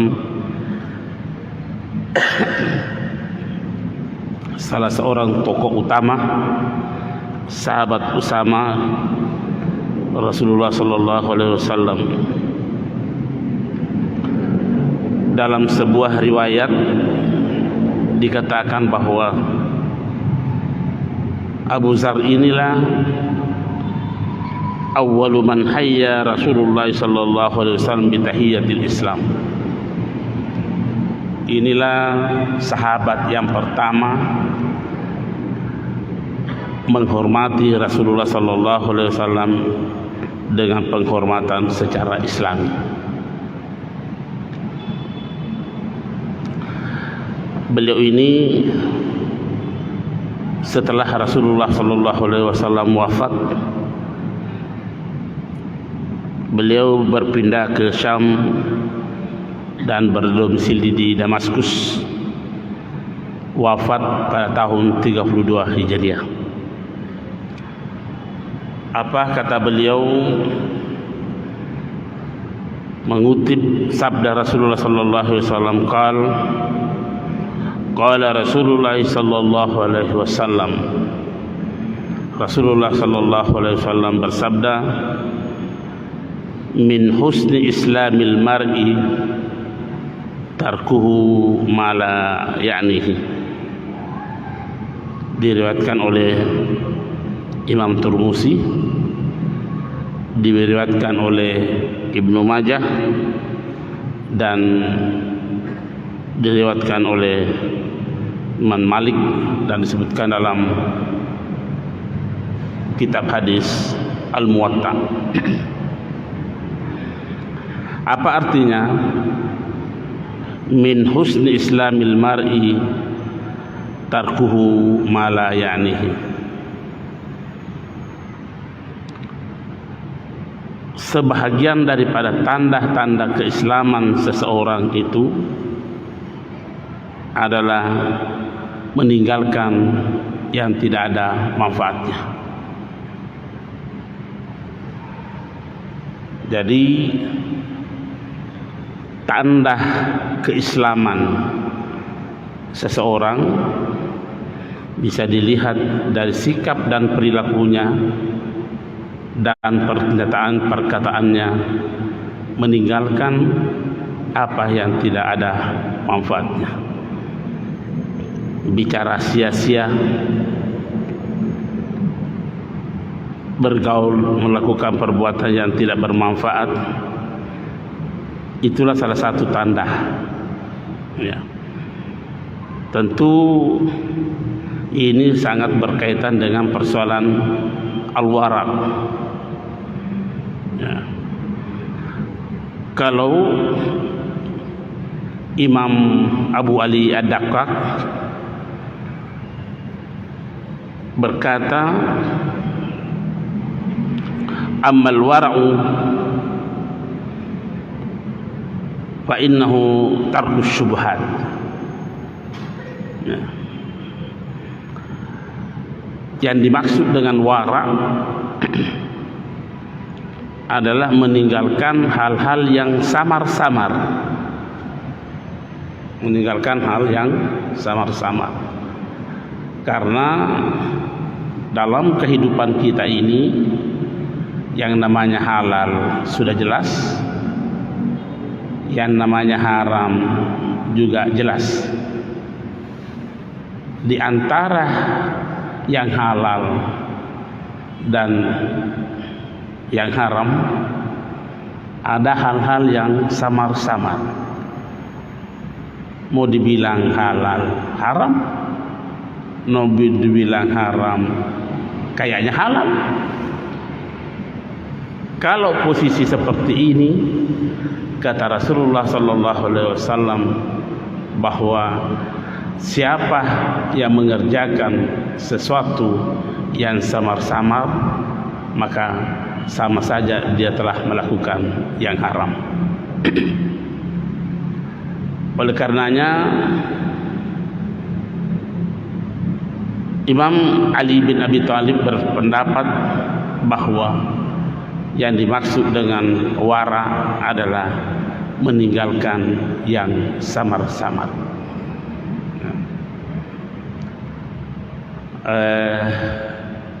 Kita bisa beri contoh barangkali, bisa beri contoh. Ini sudah sering saya ketengahkan di tengah-tengah jamaah. Tidak apa-apa kita ulangi-ulangi. Di kompleks sebuah perumahan ada pasum. Pasum itu namanya fasilitas umum. Fasilitas umum.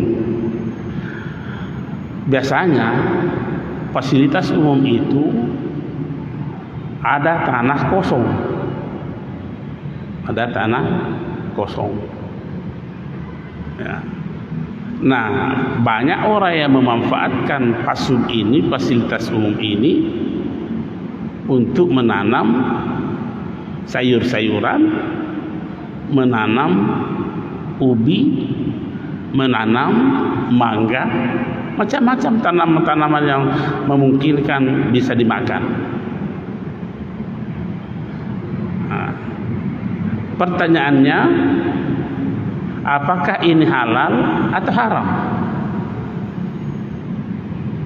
Kalau dia halal, apa alasannya? Kalau dia haram, apa alasannya? Setidaknya ini adalah sesuatu yang samar-samar. Nah, mari kita lihat. Yang kita tanam itu tanah yang kita tempati menanam sayur-sayuran di situ, siapa pemiliknya? Kita berkata, kan di depannya rumah saya. Iya, bolehlah Anda berkata bahwa ini di depan rumah kita. Tapi apakah itu milik Anda? Kalau tidak milik Anda, kalau itu bukan milik Anda, bagaimana hukumnya Anda menanami makanan-makanan di situ, tumbuh-tumbuhan yang bisa dimakan di tempat, di tanah yang bukan milik Anda?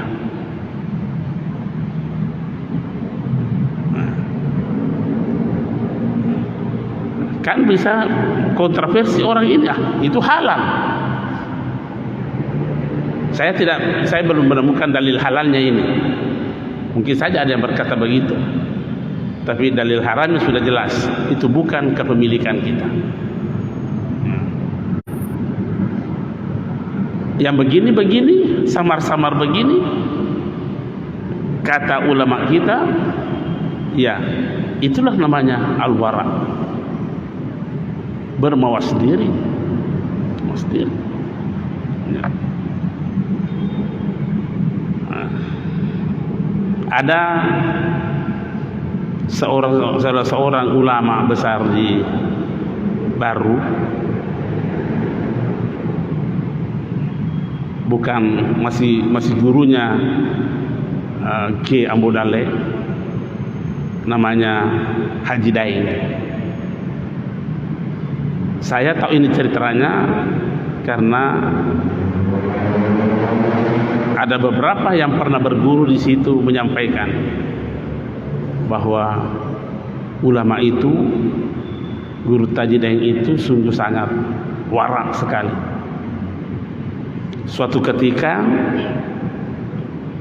ada orang yang membawakan kepiting, ya. Tentu senang, tapi guru Haji Daeng ini bertanya dulu, magitu mau ketemu ke masam pajang, maka dia mapetu pasam pajang, maka ada alan ni pada kepiting muli sujolo. Pak cabaran bangsa ki arwah alan ni nasa kepiting muli su.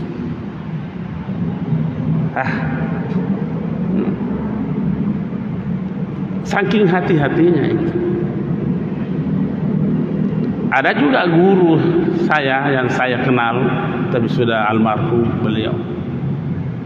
Dia menyatakan, kalau kamu ke pasar membeli daging, jangan pernah sentuh dagingnya orang itu. Kenapa?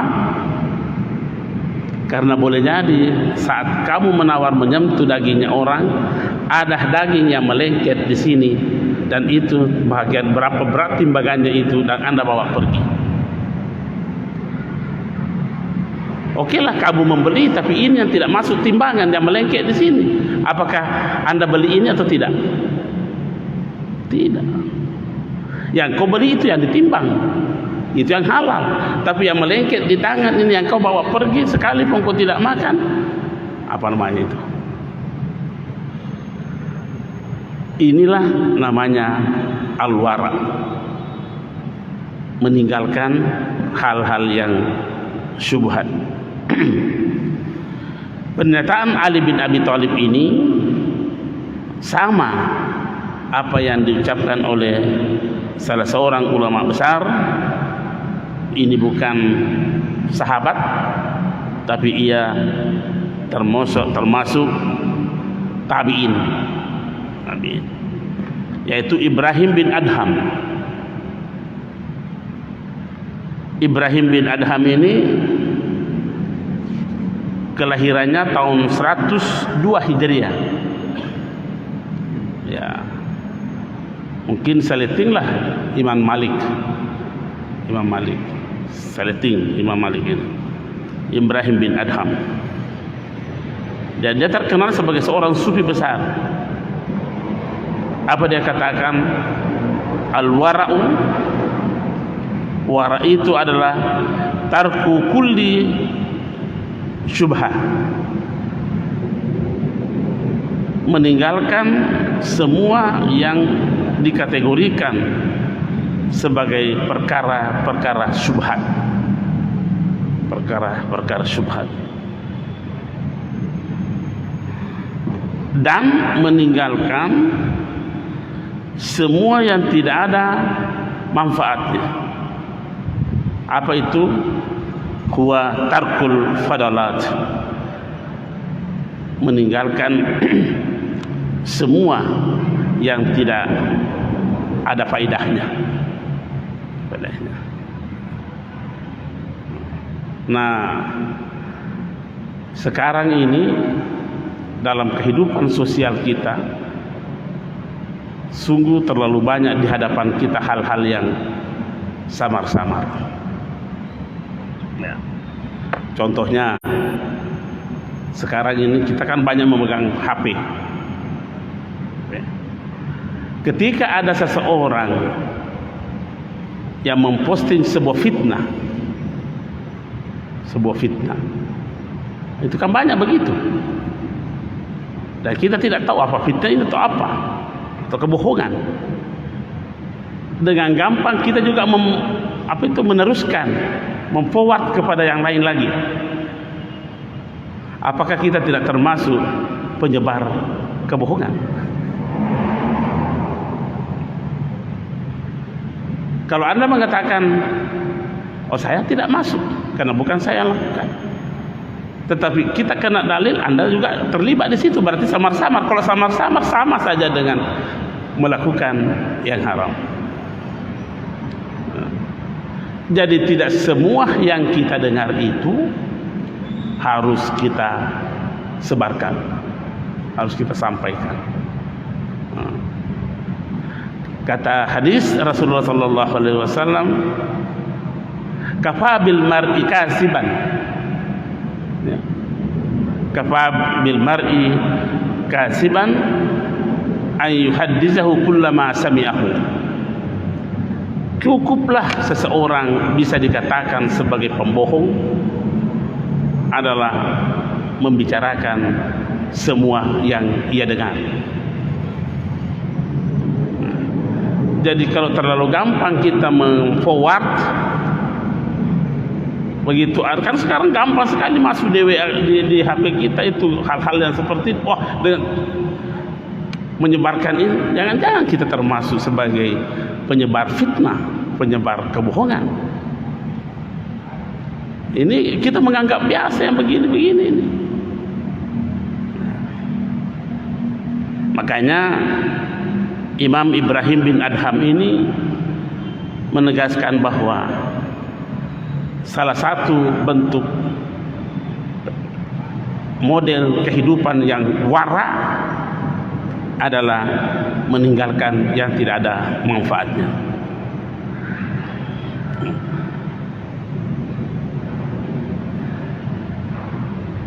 Oleh karenanya Abu Bakar As-Siddiq radhiyallahu anhu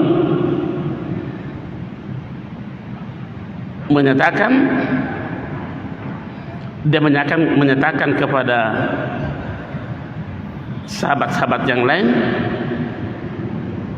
kunna nad'u sab'ina baban minal halali mahafatan annaka fi babi minal haram. Ya. Kita menutup 70 pintu-pintu yang bisa dikategorikan halal. 7 pintu. Saking hati-hatinya itu, saking tidak membuka peluang halal, halal, ini halal. Dan 70 pintu halal ditutup untuk semakin inginnya berhati-hati dalam persoalan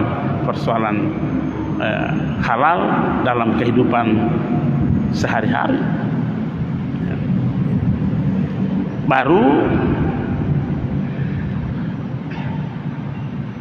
dikatakan oleh Rasulullah sallallahu alaihi wasallam, beliau bersabda kepada Abu Hurairah.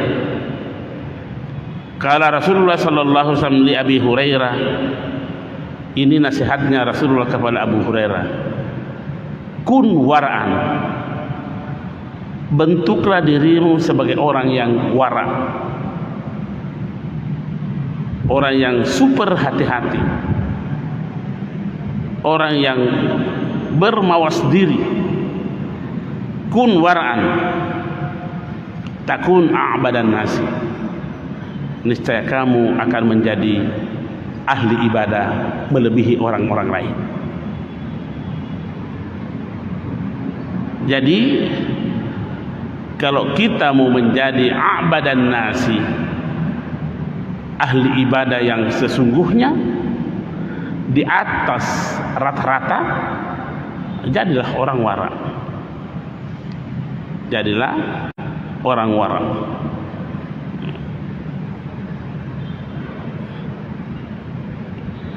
Termasuk kita harus berhati-hati dalam persoalan melarang, ya. Jangan sampai yang kita larang itu adalah sesuatu yang halal. Hanya karena kebodohan kita, sehingga kita menyatakan, mendakwakan, itu halal, itu haram, dan semacamnya. Hati-hati.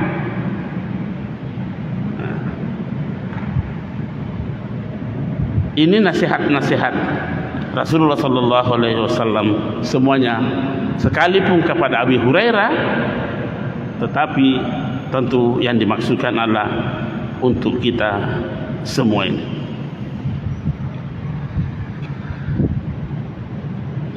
Kemudian dilanjutkan dalam kitab ini, penulis kitab ini mengatakan, sami'tu Syekh Aba Abdurrahman As-Silmi. Saya katanya mendengar ada salah seorang ulama namanya Abu Abdurrahman As-Silmi. Apa dia katakan? Yaqulu sami'tu Abul Abbas Al-Baghdadi. Dia mendengar Abul Abbas Al-Baghdadi yaqul, berkata, saya mendengar Ja'far bin Muhammad.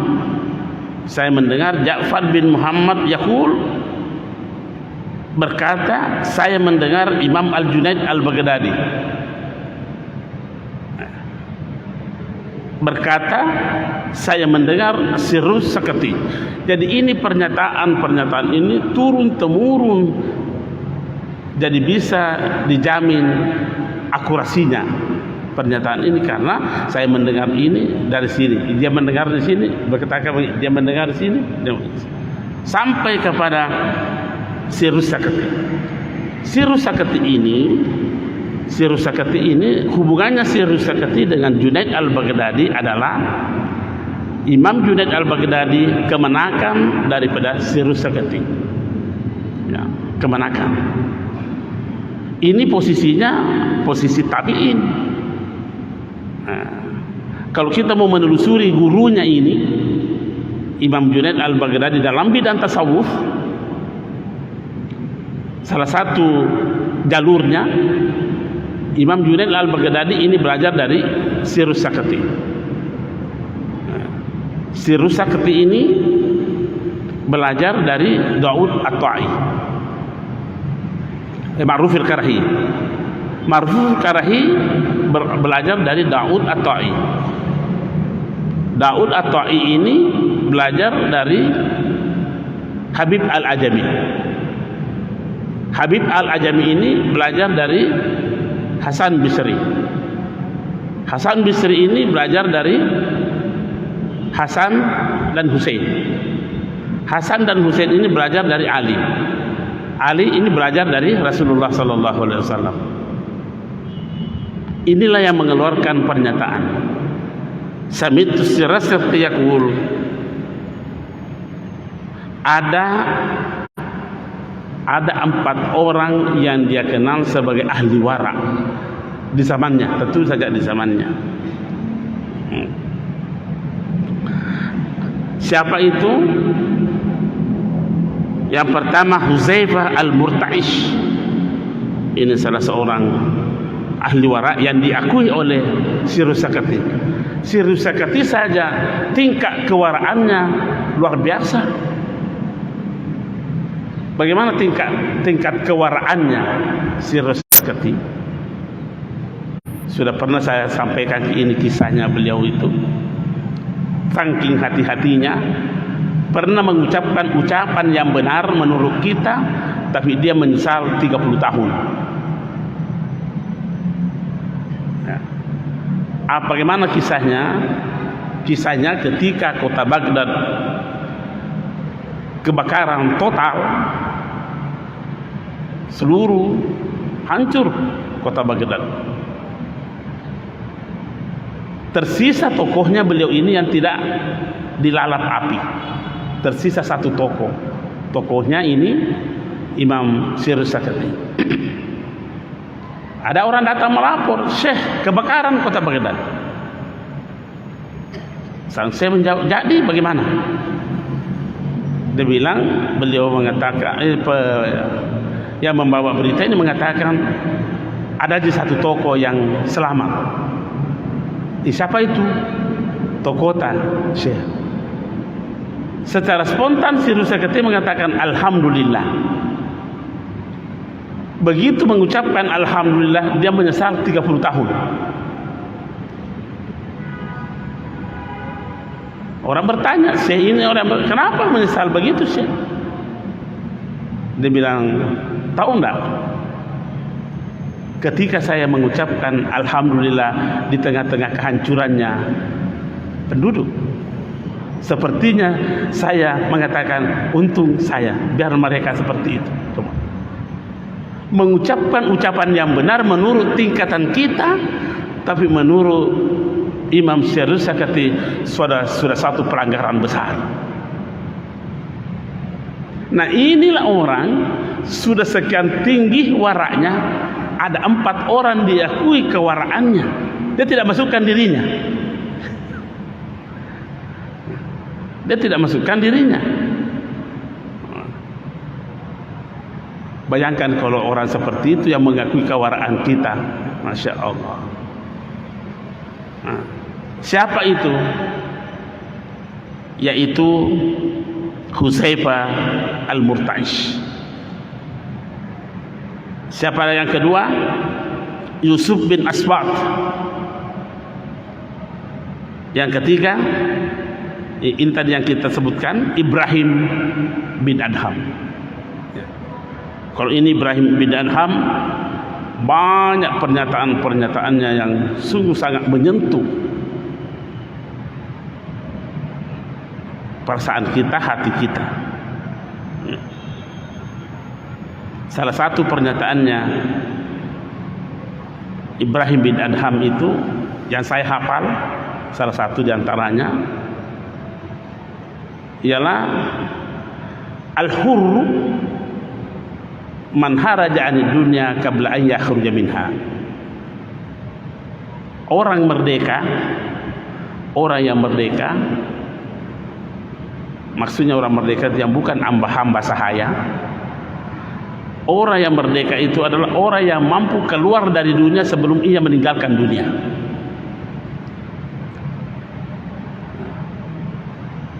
Ia mampu keluar dari dunia sebelum ia meninggalkan dunia. Seperti itu mampu dia lihat. Tentu ini adalah olah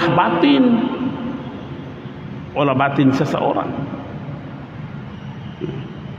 Suasana batin seseorang, tidak ada jalan kita bisa menirunya, Pak. Tidak.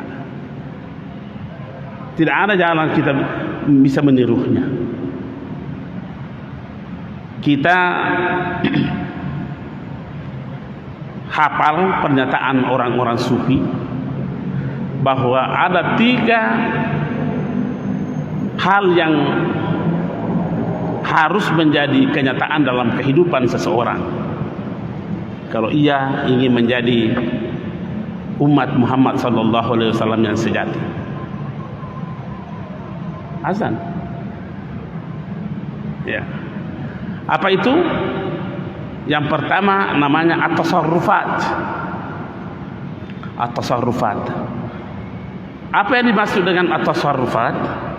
At-tasarrufat itu adalah amalan fisik, amalan tubuh, amalan material, ya, anggota tubuh. Contohnya makan. Gerakan tubuhnya itu adalah mengambil nasi, kemudian membawa ke mulutnya dan mengunyah. Itu namanya amalan anggota tubuh. Amalan anggota tubuh. Manusia tidak cukup hanya di itu. Manusia tidak cukup hanya bekerja itu anggota tubuhnya, tetapi harus meningkat kepada yang kedua, namanya al-akhlak. Al-akhlak ini artinya adalah nilai yang ada pada perilaku orang itu, tata keramahnya. Antara lain ada persoalan makan, nilainya itu aja mau lonceng mambil anunya orang di depannya orang. Itu tata keramahnya. Atau jangan bicara pada saat makan, atau berdoa sebelum makan. Itu akhlaknya itu. Semua yang pertama at-tasarrufat dan akhlak ini masih bisa kita menirunya. Masih bisa kita tiru orang. Kalau orang ambil nasi, ambil tongki. Kalau orang diam tongki. Masih bisa ditiru. Tapi satu hal yang tidak ada jalan untuk menirunya adalah al-ahwal, suasana batin seseorang. Tidak ada jalan kita mau menirunya. Tidak mungkin. Di antara kita di sini ini, tidak ada yang bisa, saya mau tiru-tiru suasana batinnya Pak Haji umpamanya. Tidak ada jalan. Tapi yang bisa kita tiru gerakan fisik itu. Nah, duduk menghadap. Duduk, itu gerakan fisik. Ya, itu bermacam-macam orang duduk. Masih bisa ditiru orang. Akhlaknya duduk tenang menghadap kepada pemateri, tidak bisa kita lakukan, bisa ditiru. Tapi suasana batin yang menyertai kehidupan kita itu bisa tidak kita tiru dengan yang lain. Tidak ada jalan meniru. Oleh karenanya suasana batin ini yang harus diusahakan oleh kita sendiri. Bagaimana caranya? Melalui al-mujahadah wal mukasyafah wal musyahadah. Ini untuk melahirkan sifat sikap al-wara dalam kehidupan kita. Al-mujahadah itu artinya kesungguhan secara maksimal, kesungguhan, bersungguh-sungguh. Al-mukasyafah itu adalah tersingkapnya hambatan-hambatan secara spiritual. Kalau hambatan secara fisik itu namanya mujahadah. Ya, umpamanya hambatan macet. Umpamanya saya dari rumah ke sini, dari rumah saya Gunung Sari ke sini, boleh saja saya menghadapi hambatan macet. Itu yang dipakai al-mujahadah, kesungguhan. Nah, kalau al-mukasyafah, ini ilustrasi saja ini saya sampaikan kepada kita. Al-mukasyafah itu adalah tersingkapnya hijab-hijab yang bisa menutup terang-terang benderangnya tujuan hidup kita. Contohnya saya ilustrasikan tadi ini berjalan ini. Dari rumah saya ke sini tersingkap dengan bebas, dengan jelas, dengan nyata Masjid Raya. Sekalipun mobil saya mungkin masuk Petarani, baru masuk Abdul Qadir Surah, tidak bisa saya hilang, tidak bisa saya tersesat karena tersingkap semua.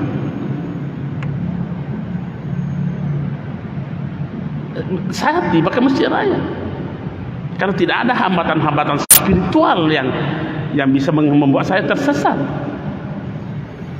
Nah, apakah dalam kehidupan kita ini, khususnya dalam kehidupan yang bisa mengantar kita kepada kesucian ini, tersingkapkah kebenaran-kebenaran itu? Tersingkapkah kebatilan-kebatilan itu? Nah, disinilah perlunya al-wara, kehati-hatian akan ketersingkapan yang bisa menjadi penghambat tidak terang benderangnya itu tujuan hidup kita. Apa tujuan hidup kita?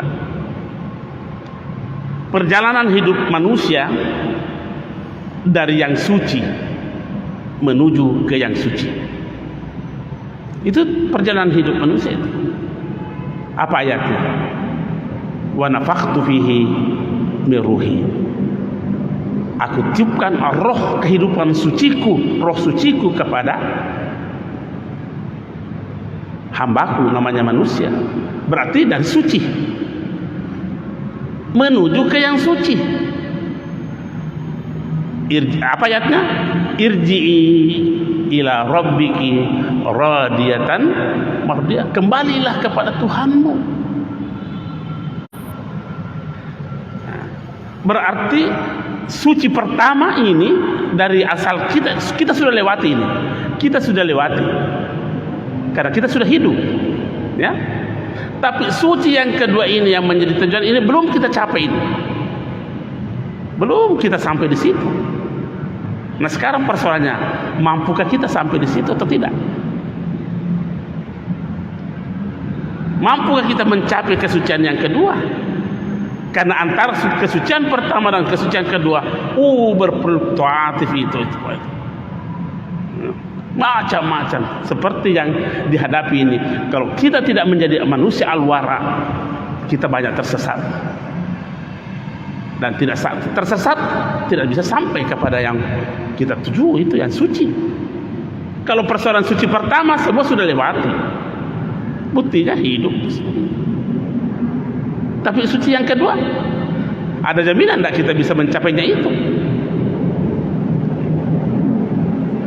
Tidak ada jaminan. Apalagi hambatan-hambatannya itu. Dan hambatan-hambatannya itu lebih halus. Saya terjemahkan saja hadisnya. Hambatan-hambatannya itu yang bisa menyerat manusia, menyeret manusia, itu adalah lebih halus, lebih tersembunyi dibanding seekor semut hitam di atas batu hitam di tengah kegelapan malam. Maka tersedih. Jadi kalau bukan al-wara, kita bentuk sikap kita menjadi sikap al-wara, banyak sarang semut hitam yang kita duduki. Itu hadis itu. Dan itu guru saya itu menjamin keabsahan hadis ini. Dan ini hadis sudah kurang lebih 40 tahun yang lalu saya hafal ini, tidak bisa saya lupa. Karena ini melengket betul di hati saya waktu saya diajar syekh saya di Masjidil Haram Mekah. Waktu saya masih mengaji di sini. Saya hafal, jadi kemana-mana saya harus sampaikan ini. Bahwa yang bisa menyeret manusia dalam kegelapan, dalam kesesatan, itu jauh lebih halus dibanding halusnya tersembunyinya seekor semut hitam di atas batu hitam di tengah kegelapan malam. Sama tadi yang kita kisahkan itu. Persoalan yang halal, yang tanaman sayur-sayuran itu di depan rumahnya, yang di luar pagarnya bukan miliknya, masih ditanami sayur. Itu kan di depan rumahmu, tapi bukan hak milikmu. Bagaimana nasibnya itu kalau menjadi sayur?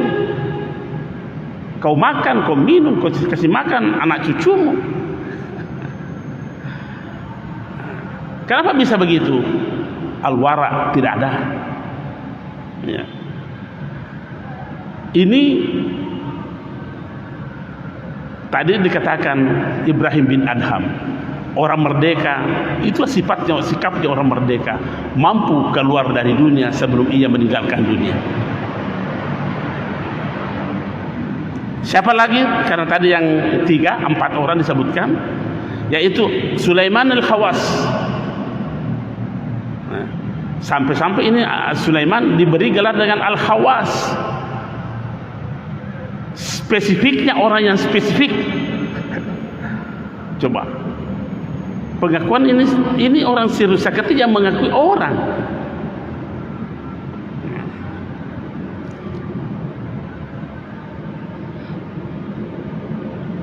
Fanadaru fil wara'i. Mereka ini memandang yang namanya al-wara' itu adalah falamma daqat alaihimul umur faza'u ila taqallul. Ya. Orang yang memiliki sifat wara', menurut ini ulama-ulama yang ditunjuk oleh Sirusakati ini adalah ketika urusan-urusan kehidupannya menjadi berat, kelihatannya berat, fasa'u ila takallul, gampang dia kasih ringan. Kasih ringan. Orang yang memiliki sifat al-wara. Itu pernyataannya ulama-ulama sufi yang ditunjuk oleh Imam Sirusakati. Ketika permasalahan kehidupannya muncul, mereka gampang menemukan jalan keluarnya. Kalau Ibnu Arabi berkata begini, man akhlasa takhallasa.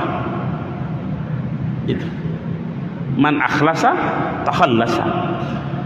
Siapa yang mampu memiliki sifat ikhlas, maka ia akan keluar dari seluruh permasalahan kehidupan yang ada.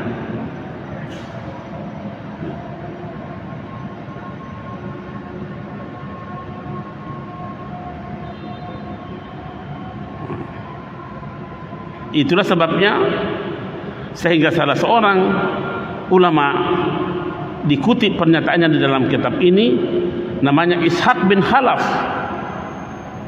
Apa dia katakan? Utsman bin Khalaf ini al-wara al-mantiq, secara logika namanya al-wara itu asyaddu minhu min fi zahabi wal fiddah, lebih dahsyat dibanding emas dengan perak. Saking berharganya ini. Tapi memang mahal ini, wara ini mahal. Tapi ini Tommy yang banyak kita tinggalkan. Karena kita banyak memandang enteng. Contoh saja kita banyak pandang enteng ini. Nah, ada punya kesempatan kita untuk mendapatkan kemuliaannya salat sunnah, tapi kita selalu berkata sunnah ji, disalahi sih. Makanya Al-Quran mengatakan fala tadlimu fihinna anfusakum, jangan menganiaya dirimu. Kenapa Al-Quran tidak mengatakan jangan menganiaya orang? Ternyata jauh lebih gampang kita menganiaya diri kita dibanding menganiaya orang lain. Boleh jadi. Mudah-mudahan tidak ada. Dari pagi belum ada orang kita aniaya, belum ada. tapi mungkin kita sudah berkali-kali menganiaya diri kita. Makanya Allah mengatakan jangan menganiaya diri. Apa namanya menganiaya? Menganiaya kan tidak memberikan hak, mengurangi hak, antara lain itu. Nah sekarang hak-hak yang harus didapat oleh diri kita tentang kemuliaan-kemuliaan sunnah itu kita sudah berikan atau tidak? Nah, mohon ini loncengnya. Saya kira nanti pertemuan lagi kita lanjutkan. Sekian dan terima kasih. Assalamualaikum warahmatullahi wabarakatuh.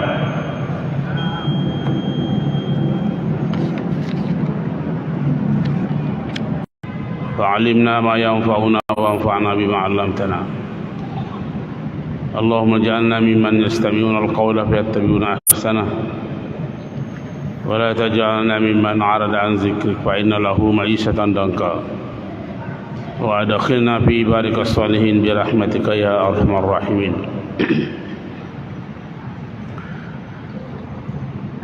Jamaah maghrib yang dirahmati oleh Allah Subhanahu wa taala, alhamdulillah kembali lagi pada malam hari ini kita berkenan duduk bersama untuk melanjutkan pengajian kita dalam materi tasawuf.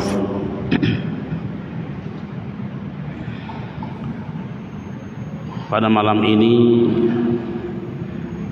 kita akan membaca salah satu bagian daripada yang dibicarakan di dalam ilmu tasawuf, yaitu babul wara. Babul wara ini kalau diterjemahkan ke dalam bahasa Indonesia kita, wara itu sungguh bermawas diri atau ekstra hati-hati untuk tidak terjerumus kepada hal-hal yang dilarang di dalam agama. Itu namanya al-wara. Penulis kitab ini memulai penjelasannya tentang al-wara ini dengan mengutip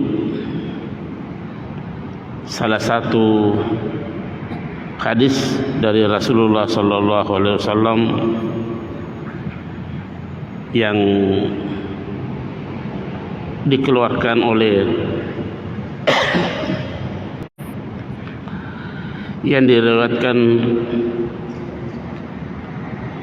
oleh beberapa perawi.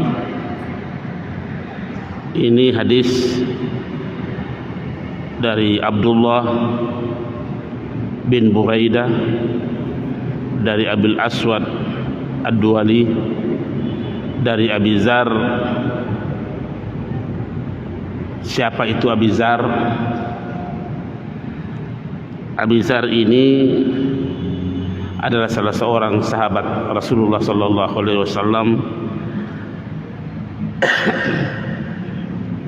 salah seorang tokoh utama, sahabat Usama Rasulullah sallallahu alaihi wasallam.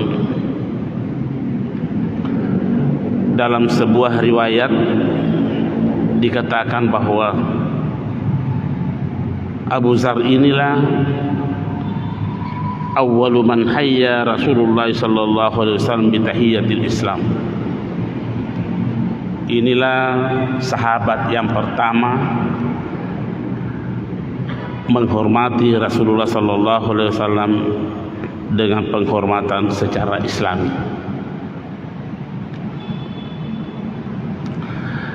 Beliau ini setelah Rasulullah sallallahu alaihi wasallam wafat,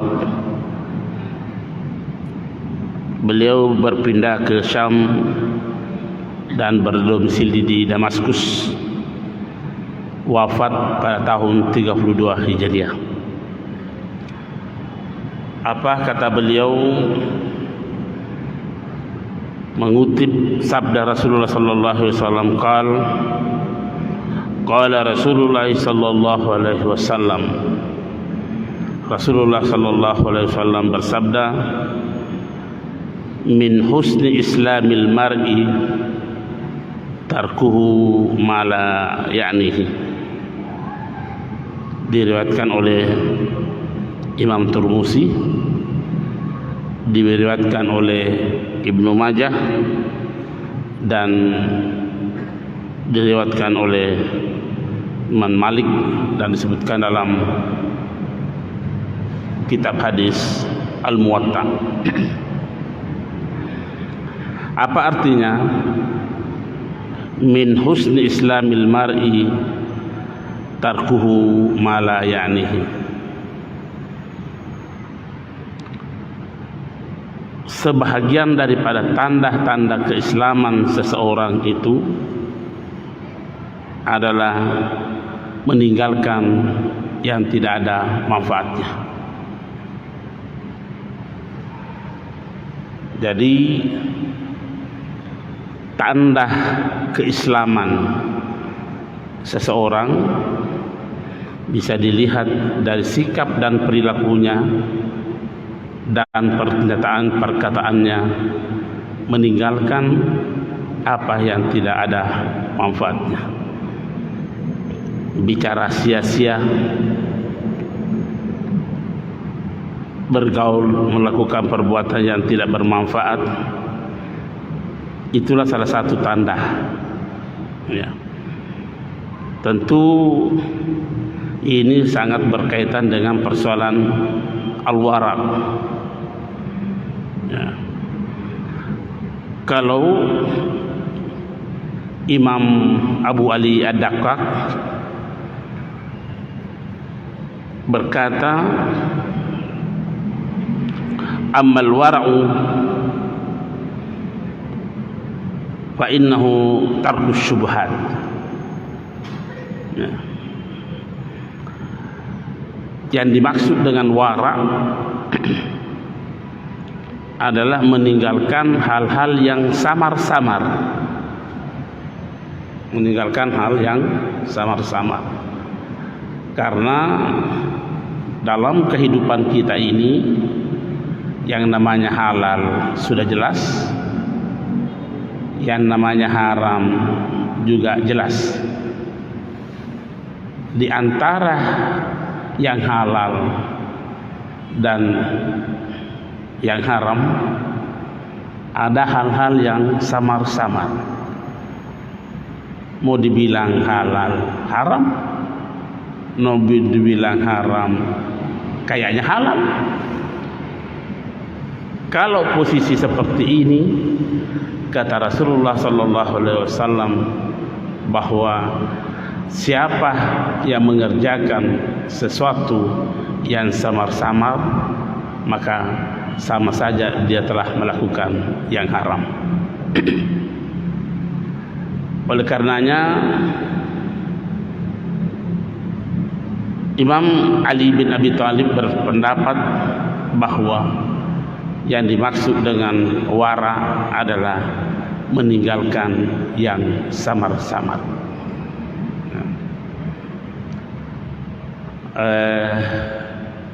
Kita bisa beri contoh, barangkali bisa beri contoh. Ini sudah sering saya ketengahkan di tengah-tengah jamaah. Tidak apa-apa kita ulangi lagi. Di kompleks sebuah perumahan ada pasum. Pasum itu namanya fasilitas umum. Fasilitas umum. Biasanya fasilitas umum itu ada tanah kosong. Ada tanah kosong. Ya. Nah, banyak orang yang memanfaatkan pasum ini, fasilitas umum ini, untuk menanam sayur-sayuran, menanam ubi, menanam mangga, macam-macam tanaman-tanaman yang memungkinkan bisa dimakan. Pertanyaannya, apakah ini halal atau haram? Kalau dia halal, apa alasannya? Kalau dia haram, apa alasannya? Setidaknya ini adalah sesuatu yang samar-samar. Mari kita lihat. Yang kita tanam itu tanah yang kita tempati menanam sayur-sayuran di situ, siapa pemiliknya? Kita berkata, kan di depannya rumah saya. Iya, bolehlah Anda berkata bahwa ini di depan rumah kita. Tapi apakah itu milik Anda? Kalau tidak milik Anda, kalau itu bukan milik Anda, bagaimana hukumnya Anda menanami makanan-makanan di situ, tumbuh-tumbuhan yang bisa dimakan di tempat, di tanah yang bukan milik Anda?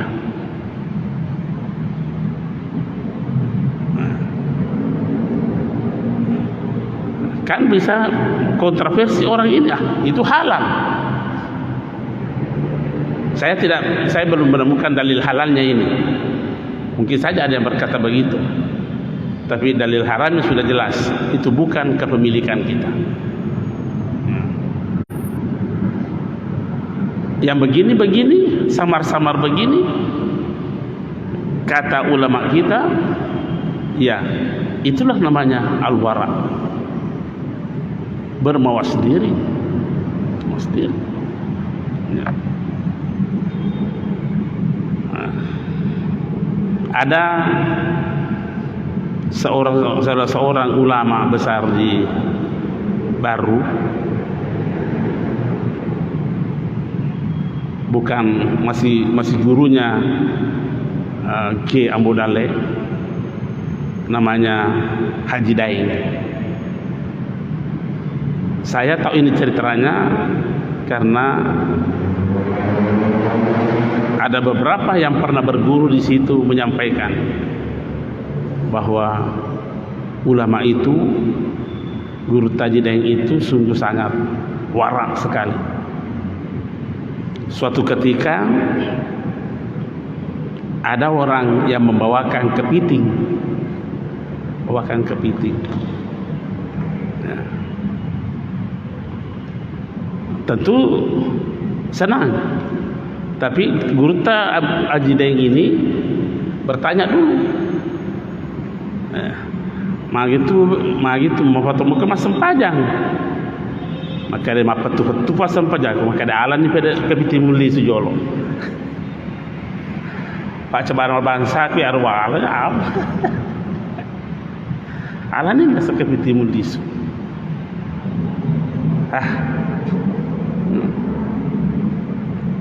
Saking hati-hatinya itu. Ada juga guru saya yang saya kenal, tapi sudah almarhum beliau. Dia menyatakan, kalau kamu ke pasar membeli daging, jangan pernah sentuh dagingnya orang itu. Kenapa? Karena boleh jadi saat kamu menawar menyentuh dagingnya orang, ada daging yang melengket di sini, dan itu bagian berapa berat timbangannya itu, dan Anda bawa pergi. Okelah kamu membeli, tapi ini yang tidak masuk timbangan yang melengket di sini. Apakah Anda beli ini atau tidak? Tidak. Yang kau beli itu yang ditimbang, itu yang halal. Tapi yang melengket di tangan ini yang kau bawa pergi, sekalipun kau tidak makan, apa namanya itu? Inilah namanya al-wara, meninggalkan hal-hal yang syubhat. Pernyataan Ali bin Abi Thalib ini sama apa yang diucapkan oleh salah seorang ulama besar. Ini bukan sahabat, tapi ia termasuk tabi'in. tabi'in, yaitu Ibrahim bin Adham. Ibrahim bin Adham ini kelahirannya tahun 102 Hijriah. Ya, mungkin seletinglah Imam Malik. Seleting Imam Malik ini, Ibrahim bin Adham. Dan dia terkenal sebagai seorang sufi besar. Apa dia katakan? Al-wara'u, wara itu adalah tarku kulli syubhah, meninggalkan semua yang dikategorikan sebagai perkara-perkara syubhat, perkara-perkara syubhat, dan meninggalkan semua yang tidak ada manfaatnya. Apa itu? Huwa tarkul fadalat, meninggalkan semua yang tidak ada faedahnya. Nah, sekarang ini dalam kehidupan sosial kita sungguh terlalu banyak di hadapan kita hal-hal yang samar-samar. Ya. Contohnya sekarang ini kita kan banyak memegang HP. Ketika ada seseorang yang memposting sebuah fitnah, itu kan banyak begitu, dan kita tidak tahu apa fitnah itu atau apa, atau kebohongan. Dengan gampang kita juga meneruskan, memforward kepada yang lain lagi. Apakah kita tidak termasuk penyebar kebohongan? Kalau Anda mengatakan, oh saya tidak masuk karena bukan saya yang lakukan, tetapi kita kena dalil, Anda juga terlibat di situ, berarti samar-samar. Kalau samar-samar sama saja dengan melakukan yang haram. Jadi tidak semua yang kita dengar itu harus kita sebarkan, harus kita sampaikan.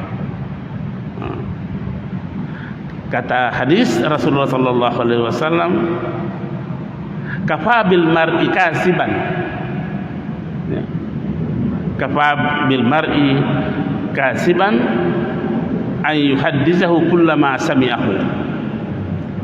Cukuplah seseorang bisa dikatakan sebagai pembohong adalah membicarakan semua yang ia dengar.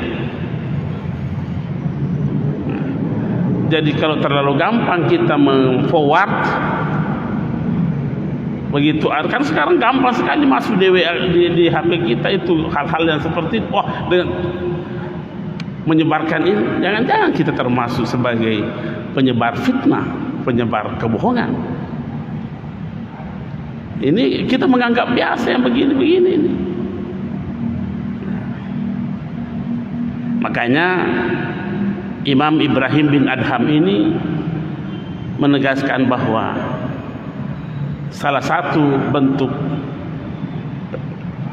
model kehidupan yang wara adalah meninggalkan yang tidak ada manfaatnya.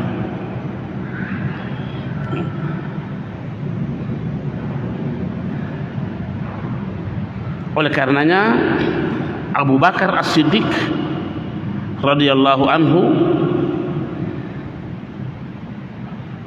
menyatakan kepada sahabat-sahabat yang lain, kunna nad'u sab'ina baban minal halali mahafatan annaka fi babi minal haram. Ya. Kita menutup 70 pintu-pintu yang bisa dikategorikan halal. 7 pintu. Saking hati-hatinya itu, saking tidak membuka peluang, halal, halal, halal, ini halal. Dan 70 pintu halal ditutup untuk semakin inginnya berhati-hati dalam persoalan halal dalam kehidupan sehari-hari. Baru dikatakan oleh Rasulullah sallallahu alaihi wasallam, beliau bersabda kepada Abu Hurairah, kala Rasulullah sallallahu alaihi wasallam li Abi Hurairah, ini nasihatnya Rasulullah kepada Abu Hurairah, kun wara'an, bentuklah dirimu sebagai orang yang wara', orang yang super hati-hati, orang yang bermawas diri. Kun wara'an takun a'badan nasi, niscaya kamu akan menjadi ahli ibadah melebihi orang-orang lain. Jadi kalau kita mau menjadi a'badan nasi, ahli ibadah yang sesungguhnya di atas rata-rata, jadilah orang wara. Jadilah orang wara.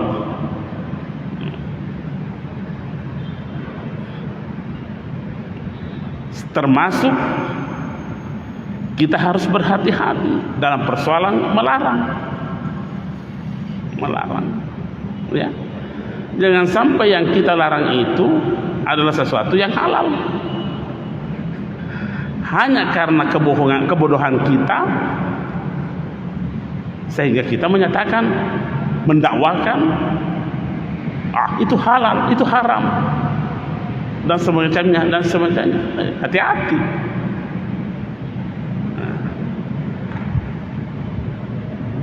Ini nasihat-nasihat Rasulullah sallallahu alaihi wasallam semuanya, sekalipun kepada Abi Hurairah, tetapi tentu yang dimaksudkan adalah untuk kita semua ini.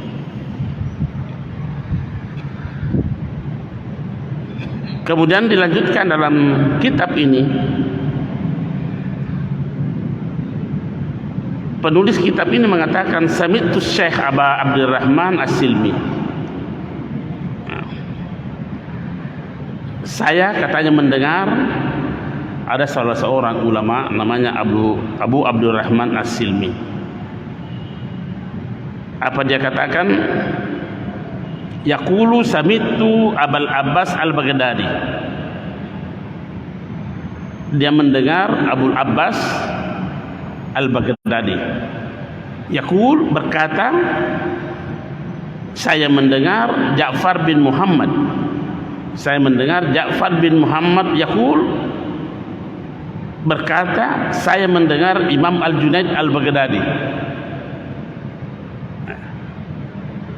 berkata, saya mendengar Sirrus Sakati. Jadi ini pernyataan ini turun temurun, jadi bisa dijamin akurasinya pernyataan ini, karena saya mendengar ini dari sini, dia mendengar di sini, berkata dia mendengar di sini, sampai kepada Sirrus Sakati. Sirrus Sakati ini hubungannya Sirrus Sakati dengan Junaid Al-Baghdadi adalah Imam Junaid Al-Baghdadi kemenakan daripada Sirrus Sakati, ya, kemenakan. Ini posisinya posisi tabi'in. Nah, kalau kita mau menelusuri gurunya ini, Imam Junaid Al-Baghdadi dalam bidang tasawuf, salah satu jalurnya Imam Junaid Al-Baghdadi ini belajar dari Sirrus Sakati. Sirrus Sakati ini belajar dari Daud At-Ta'i, Ma'ruf Al-Karahi. Ma'ruf Al-Karahi belajar dari Daud At-Ta'i. Daud At-Ta'i ini belajar dari Habib Al-Ajami. Habib Al-Ajami ini belajar dari Hasan Bisri.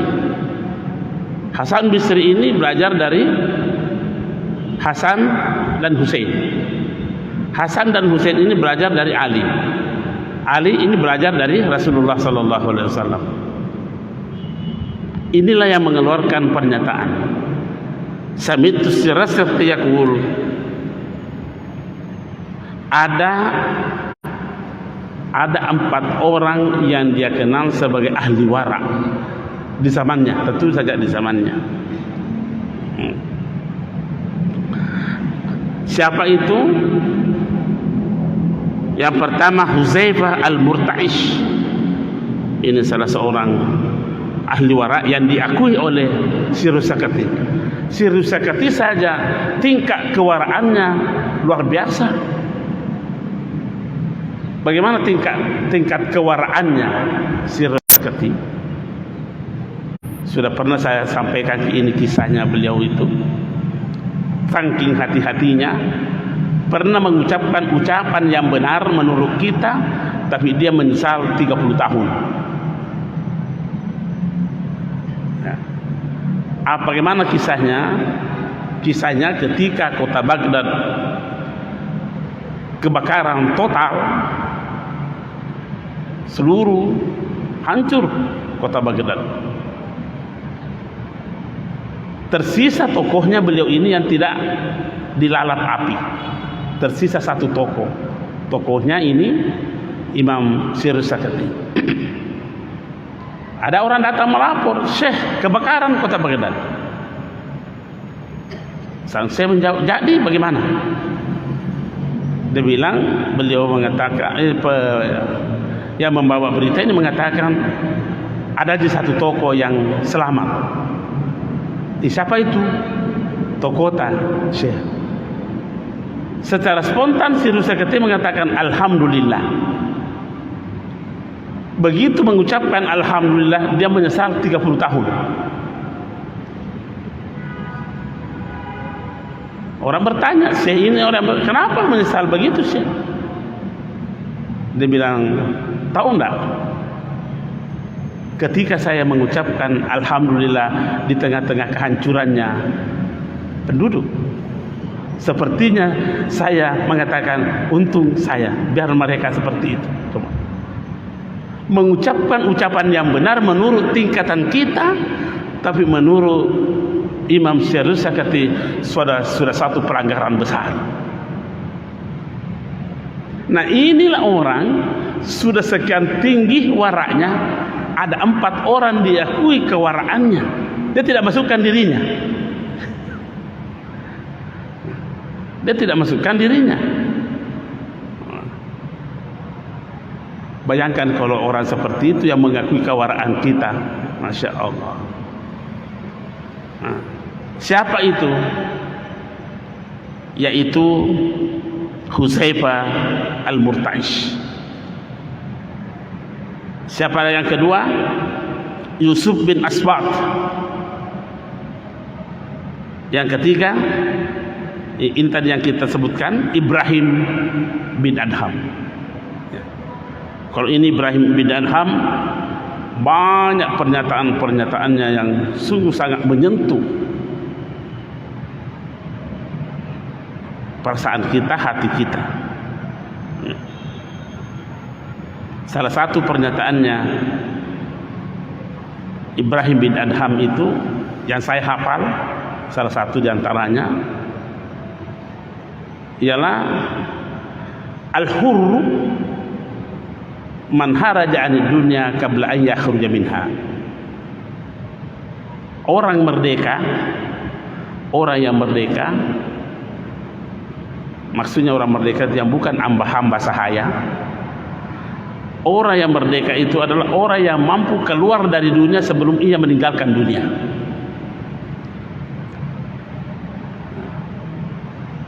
Ia mampu keluar dari dunia sebelum ia meninggalkan dunia. Seperti itu mampu dia lihat. Tentu ini adalah olah batin seseorang. suasana batin seseorang tidak ada jalan kita bisa menirunya, Pak. Nah, tidak ada jalan kita bisa menirunya. Kita hafal pernyataan orang-orang sufi bahwa ada 3 hal yang harus menjadi kenyataan dalam kehidupan seseorang kalau ia ingin menjadi umat Muhammad sallallahu alaihi wasallam yang sejati. Azan. Ya. Apa itu? Yang pertama namanya at-tasarrufat. At-tasarrufat. Apa yang dimaksud dengan at-tasarrufat? At-tasarrufat itu adalah amalan fisik, amalan tubuh, amalan material, ya, anggota tubuh. Contohnya makan. Gerakan tubuhnya itu adalah mengambil nasi, kemudian membawa ke mulutnya dan mengunyah. Itu namanya amalan anggota tubuh. Amalan anggota tubuh. Manusia tidak cukup hanya di itu. Manusia tidak cukup hanya bekerja itu anggota tubuhnya, tetapi harus meningkat kepada yang kedua, namanya al-akhlak. Al-akhlak ini artinya adalah nilai yang ada pada perilaku orang itu, tata keramahnya. Antara lain ada persoalan makan, nah, nilainya itu aja mau lonceng ambil anunya orang di depannya orang, itu tata keramahnya. Nah, atau jangan bicara pada saat makan, atau berdoa sebelum makan. Itu akhlaknya itu. Semua yang pertama at-tasarrufat dan akhlak ini masih bisa kita menirunya. Masih bisa kita tiru orang. Kalau orang ambil nasi, ambil tongki. Kalau orang diam tongki. Masih bisa ditiru. Tapi satu hal yang tidak ada jalan untuk menirunya adalah al-ahwal, suasana batin seseorang. Tidak ada jalan kita mau menirunya. Tidak mungkin. Di antara kita di sini nih, tidak ada yang bisa, saya mau tiru-tiru suasana batinnya Pak Haji umpamanya. Tidak ada jalan. Tapi yang bisa kita tiru gerakan fisik itu. Nah, duduk menghadap, nah, itu gerakan fisik. Ya, itu baru macam-macam orang duduk, masih bisa ditiru orang. Akhlaknya duduk tenang menghadap kepada pemateri, tidak bisa kita lakukan, bisa ditiru. Tapi suasana batin yang menyertai kehidupan kita itu bisa tidak kita tiru dengan yang lain. Tidak ada jalan meniru. Oleh karenanya suasana batin ini yang harus diusahakan oleh kita sendiri. Bagaimana caranya? Melalui al-mujahadah wal mukasyafah wal musyahadah. Ini untuk melahirkan sifat sikap al-wara' dalam kehidupan kita. Al-mujahadah itu artinya kesungguhan secara maksimal, kesungguhan, bersungguh-sungguh. Al-mukasyafah itu adalah tersingkapnya hambatan-hambatan secara spiritual. Kalau hambatan secara fisik itu namanya mujahadah. Ya, umpamanya hambatan macet, umpamanya saya dari rumah ke sini dari rumah saya Gunung Sari ke sini, boleh saja saya menghadapi hambatan macet. Itu yang dipakai al-mujahadah, kesungguhan. Nah, kalau al-mukasyafah, ini ilustrasi saja, ini saya sampaikan kepada kita. Al-mukasyafah itu adalah tersingkapnya hijab-hijab yang bisa menutup terang benderangnya tujuan hidup kita. Contohnya saya ilustrasikan tadi, ini berjalan ini. Dari rumah saya ke sini tersingkap dengan bebas, dengan jelas, dengan nyata Masjid Raya.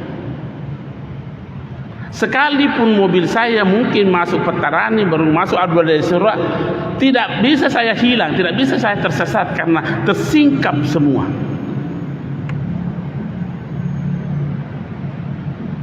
Saya tiba ke Masjid Raya karena tidak ada hambatan-hambatan spiritual yang bisa membuat saya tersesat.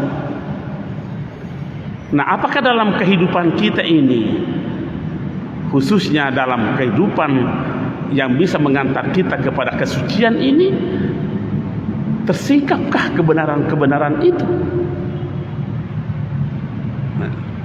Tersingkapkah kebatilan-kebatilan itu? Nah, disinilah perlunya al-wara, kehati-hatian akan ketersingkapan yang bisa menjadi penghambat tidak terang benderangnya itu tujuan hidup kita. Apakah tujuan hidup kita? Perjalanan hidup manusia dari yang suci menuju ke yang suci.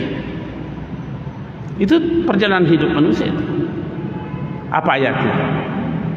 Wa nafakhtu fihi min ruhi. Aku tiupkan roh kehidupan suciku, roh suciku kepada hambaku namanya manusia. Berarti dari suci menuju ke yang suci. Apa ayatnya? Irji'i ila rabbiki radiyatan mardiyah. Kembalilah kepada Tuhanmu. Berarti suci pertama ini dari asal kita sudah lewati ini. Kita sudah lewati. Karena kita sudah hidup. Ya. Tapi suci yang kedua ini yang menjadi tujuan ini belum kita capai ini. Belum kita sampai di situ. Nah, sekarang persoalannya, mampukah kita sampai di situ atau tidak? Mampukah kita mencapai kesucian yang kedua? Karena antara kesucian pertama dan kesucian kedua, berfluktuatif itu. Macam-macam seperti yang dihadapi ini.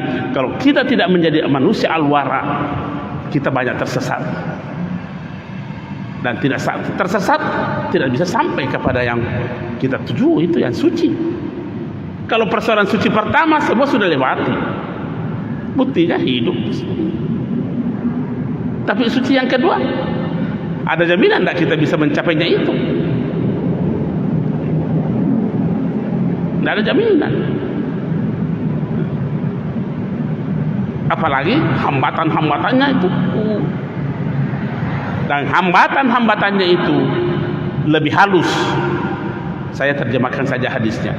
Hambatan-hambatannya itu yang bisa menyerat manusia, menyeret manusia, itu adalah lebih halus, lebih tersembunyi dibanding seekor semut hitam di atas batu hitam di tengah kegelapan malam. Maka tersedih.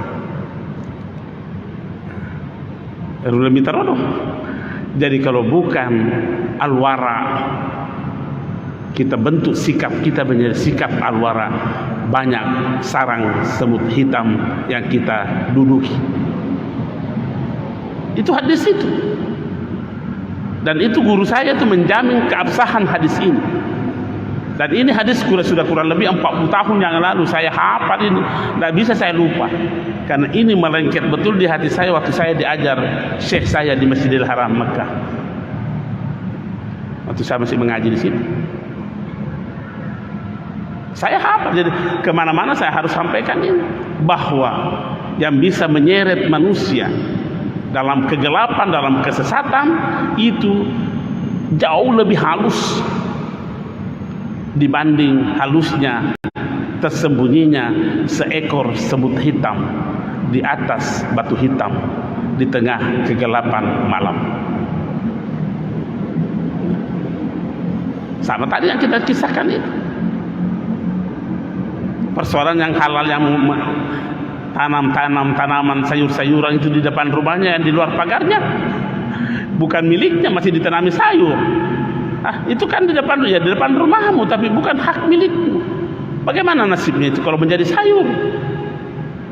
Kau makan, kau minum, kau kasih makan anak cucumu. Kenapa bisa begitu? Al-wara tidak ada. Ya. Ini tadi dikatakan Ibrahim bin Adham, orang merdeka. Itulah sikapnya orang merdeka, mampu keluar dari dunia sebelum ia meninggalkan dunia. Siapa lagi? Karena tadi yang 4 orang disebutkan, yaitu Sulaiman al-Khawas. Sampai-sampai ini Sulaiman diberi gelar dengan Al-Khawas. Spesifiknya orang yang spesifik. Coba, pengakuan ini orang Sirus Sakati yang mengakui orang.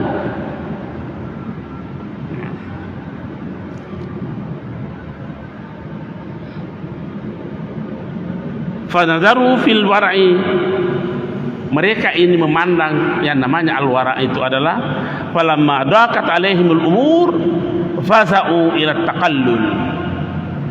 Ya. Orang yang memiliki sifat wara, orang yang memiliki sifat wara, menurut ini ulama-ulama yang ditunjuk oleh Sirus Sakati ini adalah ketika urusan-urusan kehidupannya menjadi berat, kelihatannya berat, fasa'u ila takallul, gampang dia kasih ringan, kasih ringan. Orang yang memiliki sifat al-wara, itu pernyataannya ulama-ulama sufi yang ditunjuk oleh Imam Sirus Sakati. Ketika permasalahan kehidupannya muncul, mereka gampang menemukan jalan keluarnya. Kalau Ibnu Arabi berkata begini, man akhlasa takhallasa. Itu, man akhlasa takhallasa. Siapa yang mampu memiliki sifat ikhlas, maka ia akan keluar dari seluruh permasalahan kehidupan yang ada.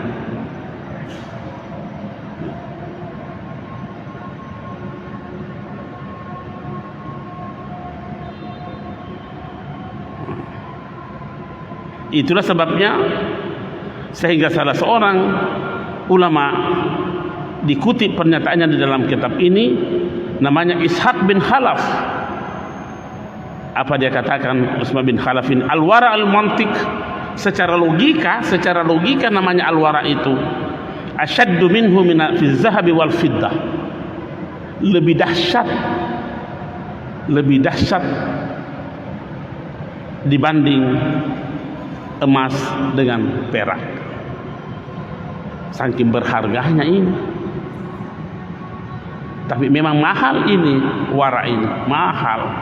Tapi ini Tommy yang banyak kita tinggalkan, karena kita banyak memandang enteng. Contoh saja, kita banyak pandang enteng ini. Ada punya kesempatan kita untuk mendapatkan kemuliaannya salat sunnah, tapi kita selalu berkata sunnah ji, disalahi sih.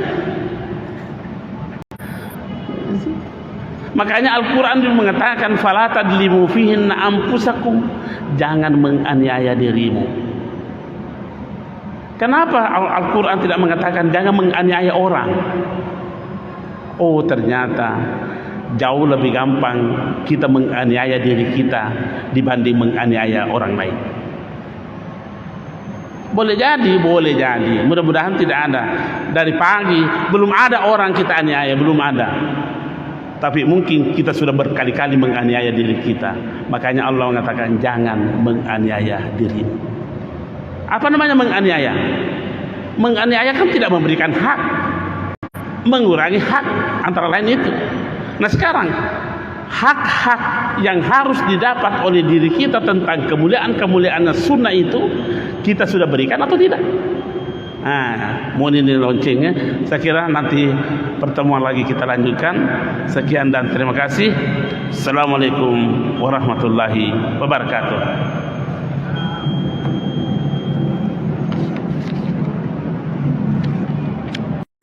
فعلمنا ما ينفعنا وانفعنا بما علمتنا اللهم اجعلنا ممن يستمعون القول فيتبعون احسنه ولا تجعلنا ممن عرض عن ذكرك فإن له معيشة ضنكا وأدخلنا في عبادك الصالحين برحمتك يا أرحم الراحمين.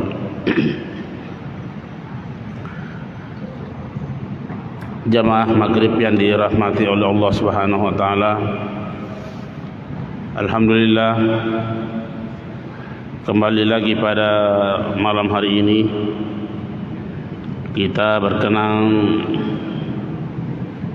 duduk bersama untuk melanjutkan pengajian kita dalam materi tasawuf.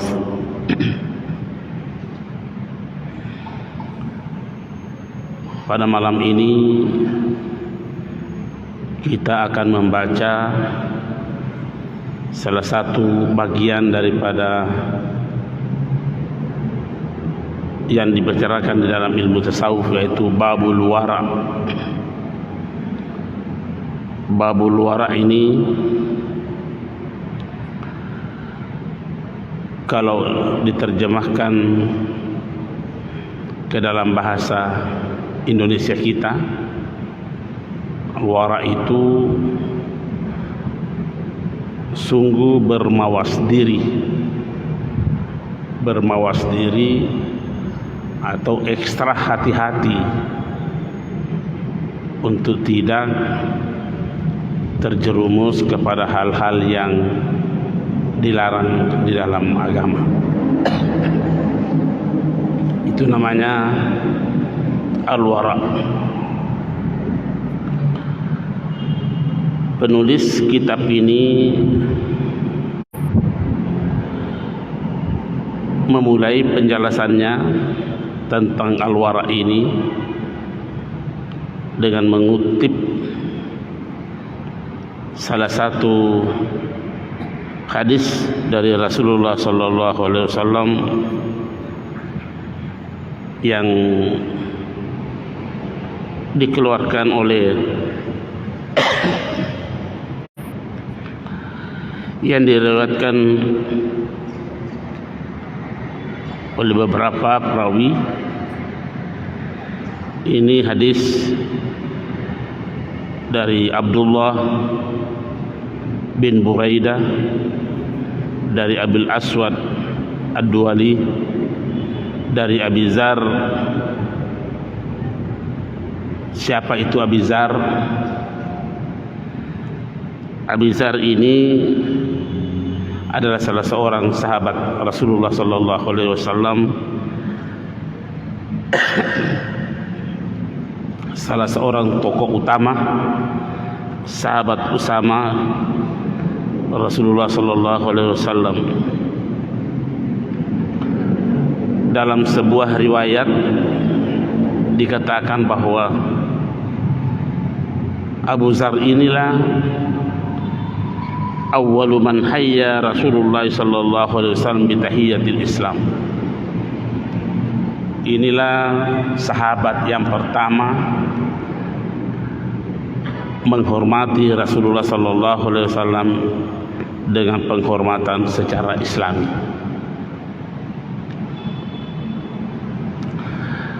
Beliau ini setelah Rasulullah sallallahu alaihi wasallam wafat, beliau berpindah ke Syam dan berdomisili di Damaskus. Wafat pada tahun 32 Hijriah. Apa kata beliau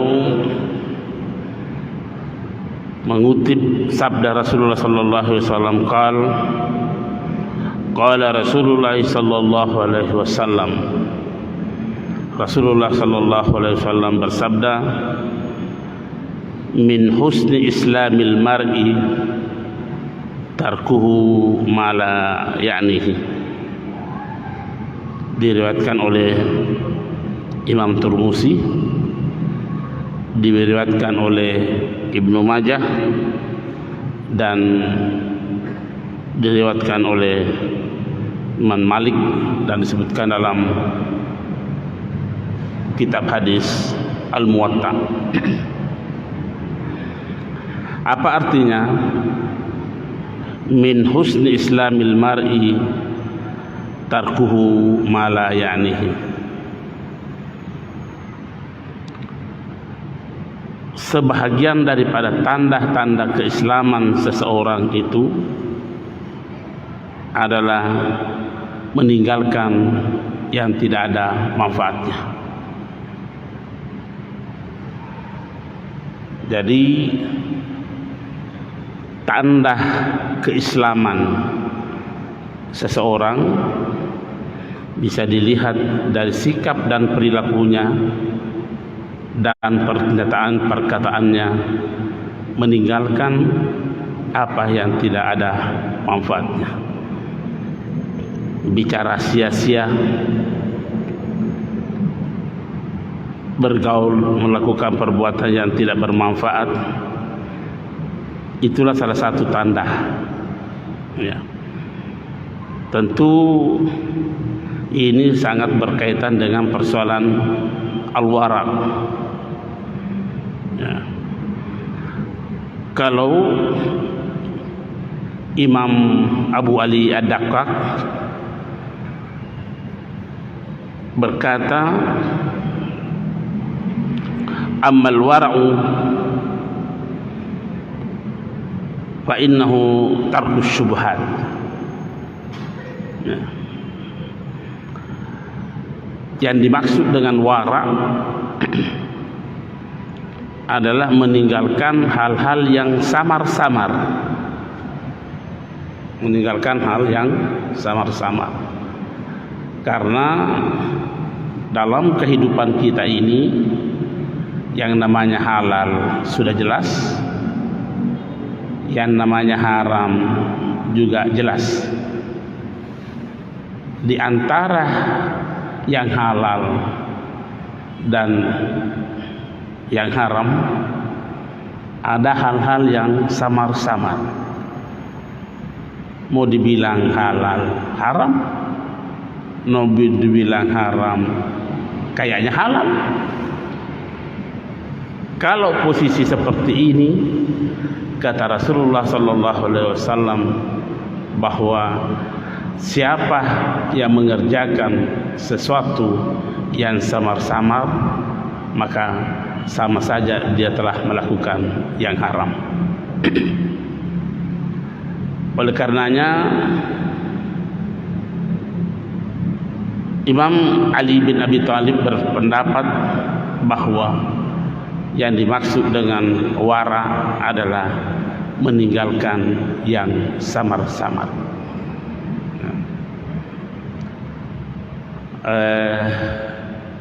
Kita bisa beri contoh, barangkali bisa beri contoh. Ini sudah sering saya ketengahkan di tengah-tengah jamaah, tidak apa-apa kita ulangi lagi. Di kompleks sebuah perumahan ada pasum. Pasum itu namanya fasilitas umum. Fasilitas umum. Biasanya fasilitas umum itu ada tanah kosong. Ada tanah kosong. Ya. Nah, banyak orang yang memanfaatkan PASUM ini, fasilitas umum ini, untuk menanam sayur-sayuran, menanam ubi, menanam mangga, macam-macam tanaman-tanaman yang memungkinkan bisa dimakan. Nah, pertanyaannya, apakah ini halal atau haram? Kalau dia halal, apa alasannya? Kalau dia haram, apa alasannya? Setidaknya ini adalah sesuatu yang samar-samar. Nah, mari kita lihat. Yang kita tanam itu tanah yang kita tempati menanam sayur-sayuran di situ, siapa pemiliknya? Kita berkata, kan di depannya rumah saya. Iya, bolehlah Anda berkata bahwa ini di depan rumah kita. Tapi apakah itu milik Anda? Kalau tidak milik Anda, kalau itu bukan milik Anda, bagaimana hukumnya Anda menanami makanan-makanan di situ, tumbuh-tumbuhan yang bisa dimakan di tempat, di tanah yang bukan milik Anda?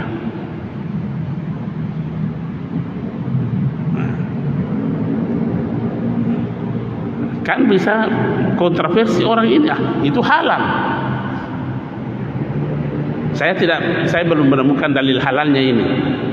Mungkin saja ada yang berkata begitu, tapi dalil haramnya sudah jelas, itu bukan kepemilikan kita.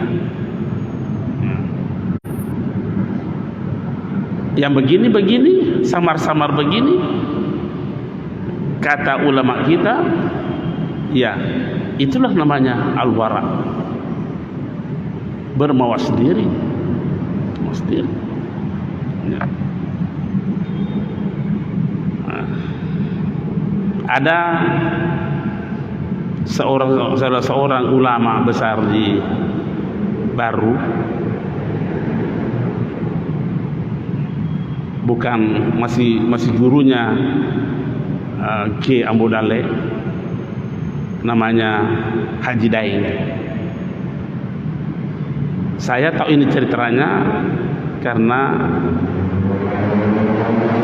ada beberapa yang pernah berguru di situ menyampaikan bahwa ulama itu, guru Haji Daeng itu sungguh sangat warak sekali.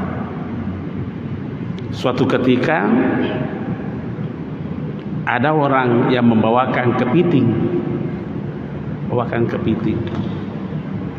ya. Tentu senang. Tapi guru Haji Daeng ini bertanya dulu, gitu mau foto muka mas sempajang, maka dia mapetu pas sempajang, maka ada alan ni pada kepiting muli sejolo. Pak cebaran bangsa ki arwah alan apa? Alan ni nasa kepiting muli su.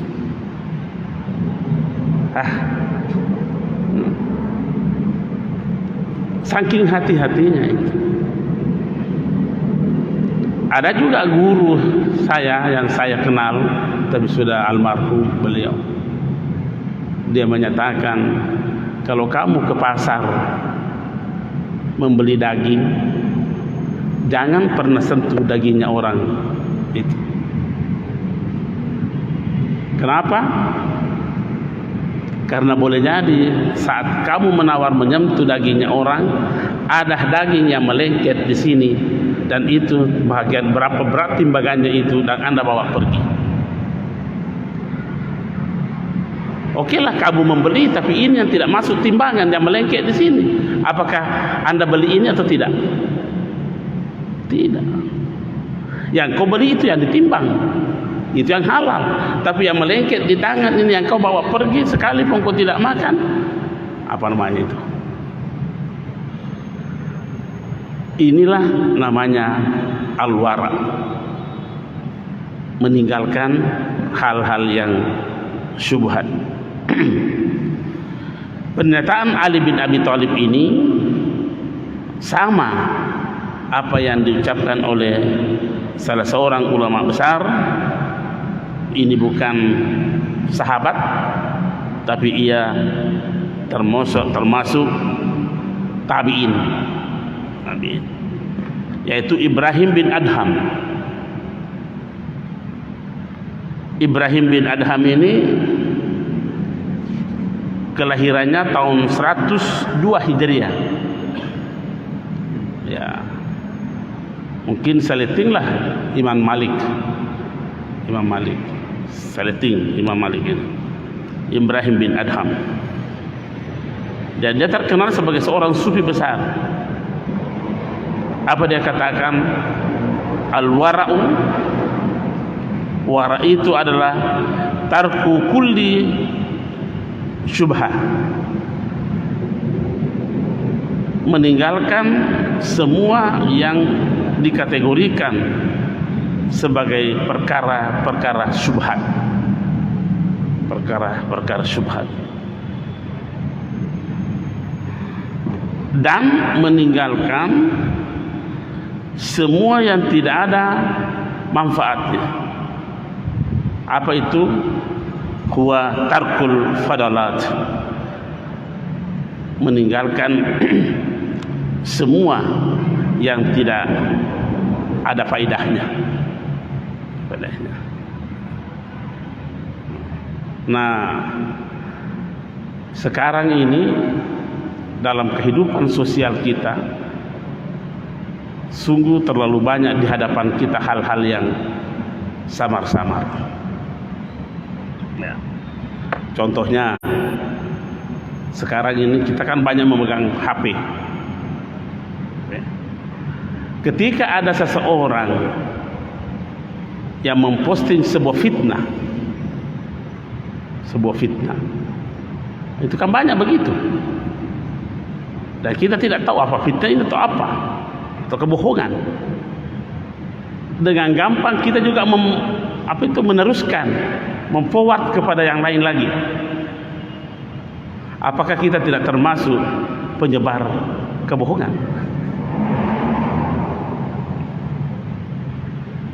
Kalau Anda mengatakan, oh saya tidak masuk karena bukan saya yang lakukan, tetapi kita kena dalil, Anda juga terlibat di situ, berarti samar-samar. Kalau samar-samar sama saja dengan melakukan yang haram.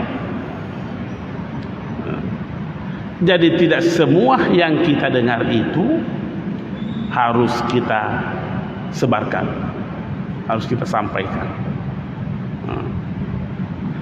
Kata hadis Rasulullah sallallahu alaihi wasallam, kafa bil mar'i kasiban, ya. Kafa bil mar'i kasiban an yuhaddisahu kullama sami'ahu. Cukuplah seseorang bisa dikatakan sebagai pembohong adalah membicarakan semua yang ia dengar. Jadi kalau terlalu gampang kita memforward begitu, kan sekarang gampang sekali masuk di HP kita itu hal-hal yang seperti itu. Wah, dengan menyebarkan ini, jangan-jangan kita termasuk sebagai penyebar fitnah, penyebar kebohongan. Ini kita menganggap biasa yang begini-begini ini. Makanya Imam Ibrahim bin Adham ini menegaskan bahwa salah satu bentuk model kehidupan yang wara adalah meninggalkan yang tidak ada manfaatnya.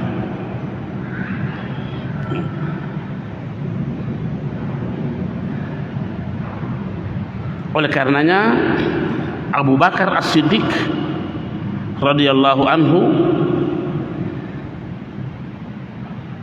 menyatakan kepada sahabat-sahabat yang lain, kunna nad'u sab'ina baban minal halali mahafatan annaka fi babi minal haram. Ya. kita menutup 70 pintu-pintu yang bisa dikategorikan halal. 70. Saking hati-hatinya itu, saking tidak membuka peluang halal, halal, ini halal. Dan 70 pintu halal ditutup untuk semakin inginnya berhati-hati dalam persoalan halal dalam kehidupan sehari-hari. Baru dikatakan oleh Rasulullah sallallahu alaihi wasallam, beliau bersabda kepada Abu Hurairah, kala Rasulullah sallallahu alaihi wasallam li Abi Hurairah, ini nasihatnya Rasulullah kepada Abu Hurairah, kun wara'an, bentuklah dirimu sebagai orang yang wara', orang yang super hati-hati, orang yang bermawas diri. Kun wara'an takun a'badan nasi, niscaya kamu akan menjadi ahli ibadah melebihi orang-orang lain. Jadi kalau kita mau menjadi a'badan nasi, ahli ibadah yang sesungguhnya di atas rata-rata, jadilah orang wara. Jadilah orang wara.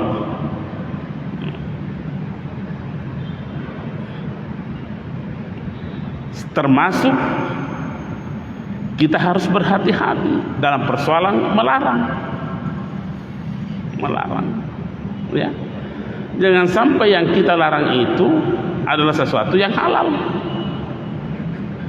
Hanya karena kebodohan kita, sehingga kita menyatakan, mendakwakan itu halal, itu haram, dan semacamnya. Hati-hati.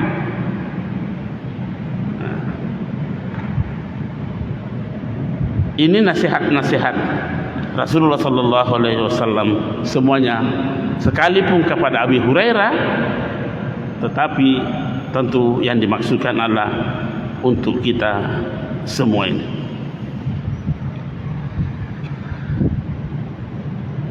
Kemudian dilanjutkan dalam kitab ini, penulis kitab ini mengatakan, sami'tu Syekh Aba Abdurrahman As-Silmi, saya katanya mendengar ada salah seorang ulama namanya Abu Abdurrahman As-Silmi. Apa dia katakan? Yaqulu sami'tu Abul Abbas Al-Baghdadi. Dia mendengar Abul Abbas Al-Baghdadi. Yaqul, berkata, saya mendengar Ja'far bin Muhammad. Saya mendengar Ja'far bin Muhammad yaqul, berkata, saya mendengar Imam Al-Junaid Al-Baghdadi berkata, saya mendengar Sirrus Sakati. Jadi ini pernyataan ini turun temurun, jadi bisa dijamin akurasinya pernyataan ini, karena saya mendengar ini dari sini, dia mendengar di sini, berkata-kata dia mendengar di sini, sampai kepada Sirrus Sakati. Sirrus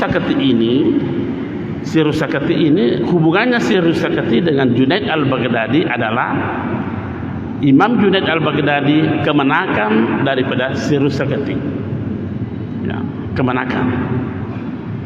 Ini posisinya posisi tabi'in. Nah, kalau kita mau menelusuri gurunya ini, Imam Junaid Al-Baghdadi dalam bidang tasawuf, salah satu jalurnya Imam Junaid Al-Baghdadi ini belajar dari Sirrus Sakati. Sirrus Sakati ini belajar dari Daud At-Ta'i, Ma'ruf Al-Karhi. Marzuq Qarahi belajar dari Daud At-Ta'i. Daud At-Ta'i ini belajar dari Habib Al-Ajami. Habib Al-Ajami ini belajar dari Hasan Bisri. Hasan Bisri ini belajar dari Hasan dan Husain. Hasan dan Husain ini belajar dari Ali. Ali ini belajar dari Rasulullah sallallahu alaihi wasallam. Inilah yang mengeluarkan pernyataan. Sami'tu sirasat yaqul, ada 4 orang yang dia kenal sebagai ahli wara di zamannya, tentu saja di zamannya. Siapa itu? Yang pertama Huzaifah Al-Murta'ish. Ini salah seorang ahli wara yang diakui oleh Sirusakati. Sirusakati saja tingkat kewaraannya luar biasa. Bagaimana tingkat kewaraannya Sirusakati? Sudah pernah saya sampaikan ini kisahnya beliau itu. Saking hati-hatinya, pernah mengucapkan ucapan yang benar menurut kita, tapi dia menyesal 30 tahun. Ya. Bagaimana kisahnya? Kisahnya ketika kota Baghdad kebakaran total, seluruh hancur kota Baghdad. Tersisa tokohnya beliau ini yang tidak dilalap api. Tersisa 1 tokoh. Tokohnya ini Imam Sirusakati. Ada orang datang melapor, "Syekh, kebakaran kota Baghdad." Sang Syekh menjawab, "Jadi bagaimana?" Dia bilang, beliau mengatakan, yang membawa berita ini mengatakan ada di 1 tokoh yang selamat. Siapa itu? Tokota Syekh. Secara spontan Sirusakati mengatakan alhamdulillah. Begitu mengucapkan alhamdulillah, dia menyesal 30 tahun.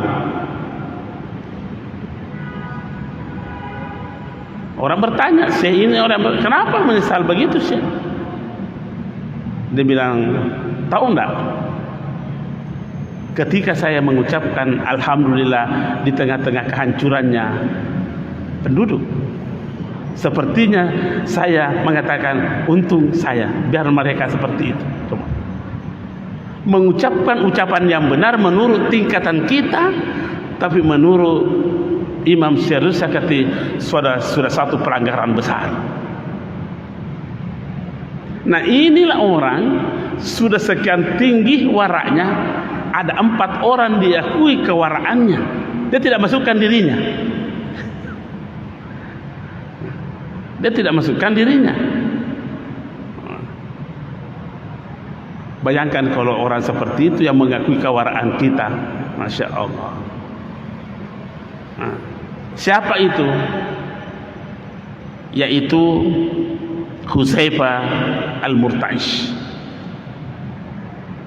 Siapa yang kedua? Yusuf bin Asbat. Yang ketiga, ini tadi yang kita sebutkan, Ibrahim bin Adham. Kalau ini Ibrahim bin Adham, banyak pernyataan-pernyataannya yang sungguh sangat menyentuh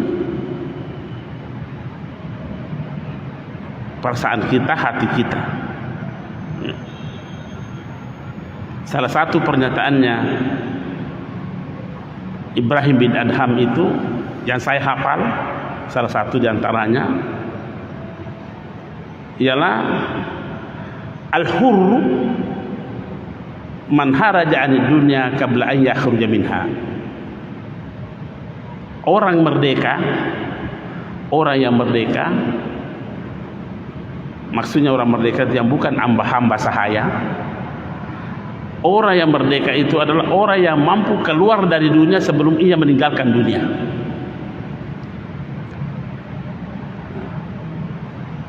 Ia mampu keluar dari dunia sebelum ia meninggalkan dunia. Seperti itu mampu dia lihat. Tentu ini adalah olah batin seseorang. Suasana batin seseorang tidak ada jalan kita bisa menirunya, Pak. Tidak ada jalan kita bisa menirunya. Kita hafal pernyataan orang-orang sufi bahwa ada 3 hal yang harus menjadi kenyataan dalam kehidupan seseorang kalau ia ingin menjadi umat Muhammad SAW yang sejati. Azan. Ya. Apa itu? Yang pertama namanya at-tasarrufat. At-tasarrufat. Apa yang dimaksud dengan at-tasarrufat? At-tasarrufat itu adalah amalan fisik, amalan tubuh, amalan material, ya, anggota tubuh. Contohnya makan. Gerakan tubuhnya itu adalah mengambil nasi, kemudian membawa ke mulutnya dan mengunyah.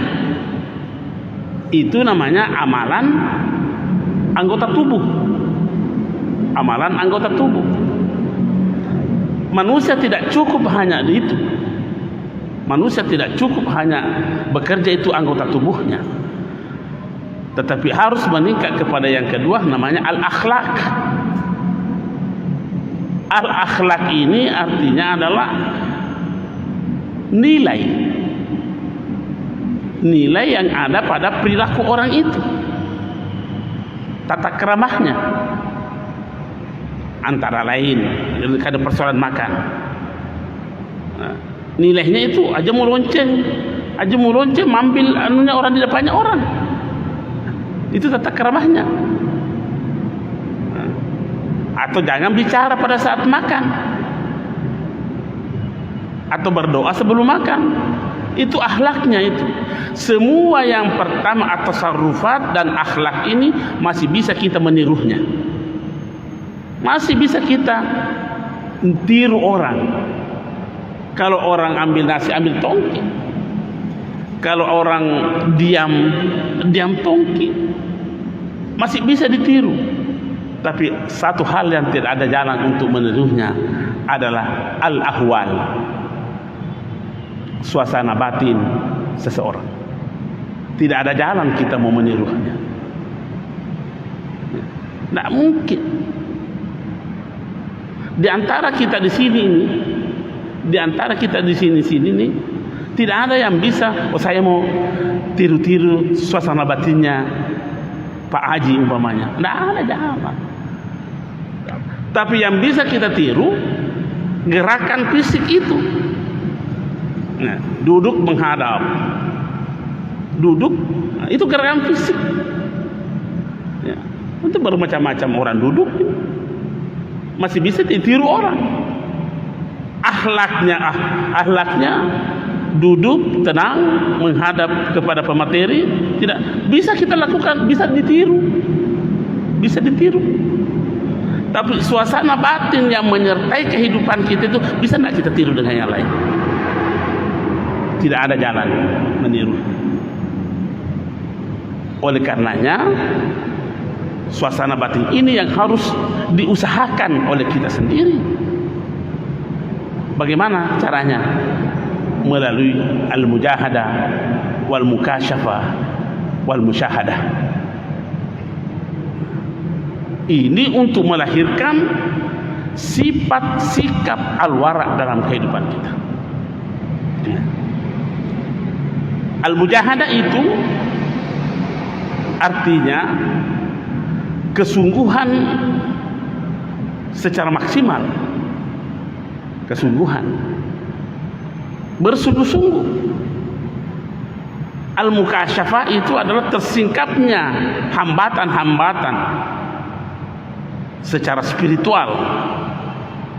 Kalau hambatan secara fisik itu namanya mujahadah. Ya. Umpamanya hambatan macet, umpamanya saya dari rumah ke sini. Dari rumah saya Gunung Sari ke sini, boleh saja saya menghadapi hambatan macet. Itu yang dipakai al-mujahadah, kesungguhan. Nah, kalau al-mukasyafah, ini ilustrasi saja ini saya sampaikan kepada kita. Al-mukasyafah itu adalah tersingkapnya hijab-hijab yang bisa menutup terang benderangnya tujuan hidup kita. Contohnya saya ilustrasikan tadi ini berjalan ini. Dari rumah saya ke sini tersingkap dengan bebas, dengan jelas, dengan nyata Masjid Raya. Sekalipun mobil saya mungkin masuk Petarani, baru masuk Abdul Surah, tidak bisa saya hilang, tidak bisa saya tersesat karena tersingkap semua.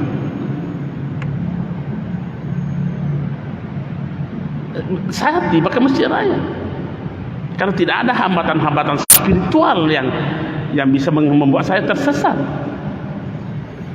Nah, apakah dalam kehidupan kita ini, khususnya dalam kehidupan yang bisa mengantar kita kepada kesucian ini, tersingkapkah kebenaran-kebenaran itu?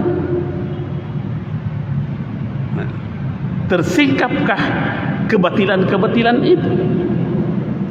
Nah, disinilah perlunya al-wara, kehati-hatian akan ketersingkapan yang bisa menjadi penghambat tidak terang benderangnya itu tujuan hidup kita. Apakah tujuan hidup kita?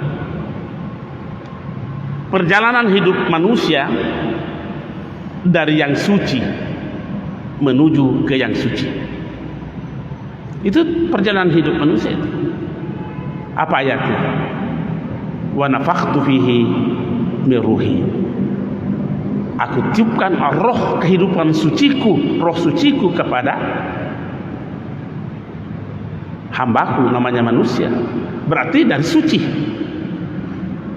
menuju ke yang suci. Apa ayatnya? Irji'i ila rabbiki radiyatan mardiyah. Kembalilah kepada Tuhanmu. Berarti suci pertama ini dari asal kita sudah lewati ini. Kita sudah lewati. Karena kita sudah hidup. Ya. Tapi suci yang kedua ini yang menjadi tujuan ini belum kita capai ini.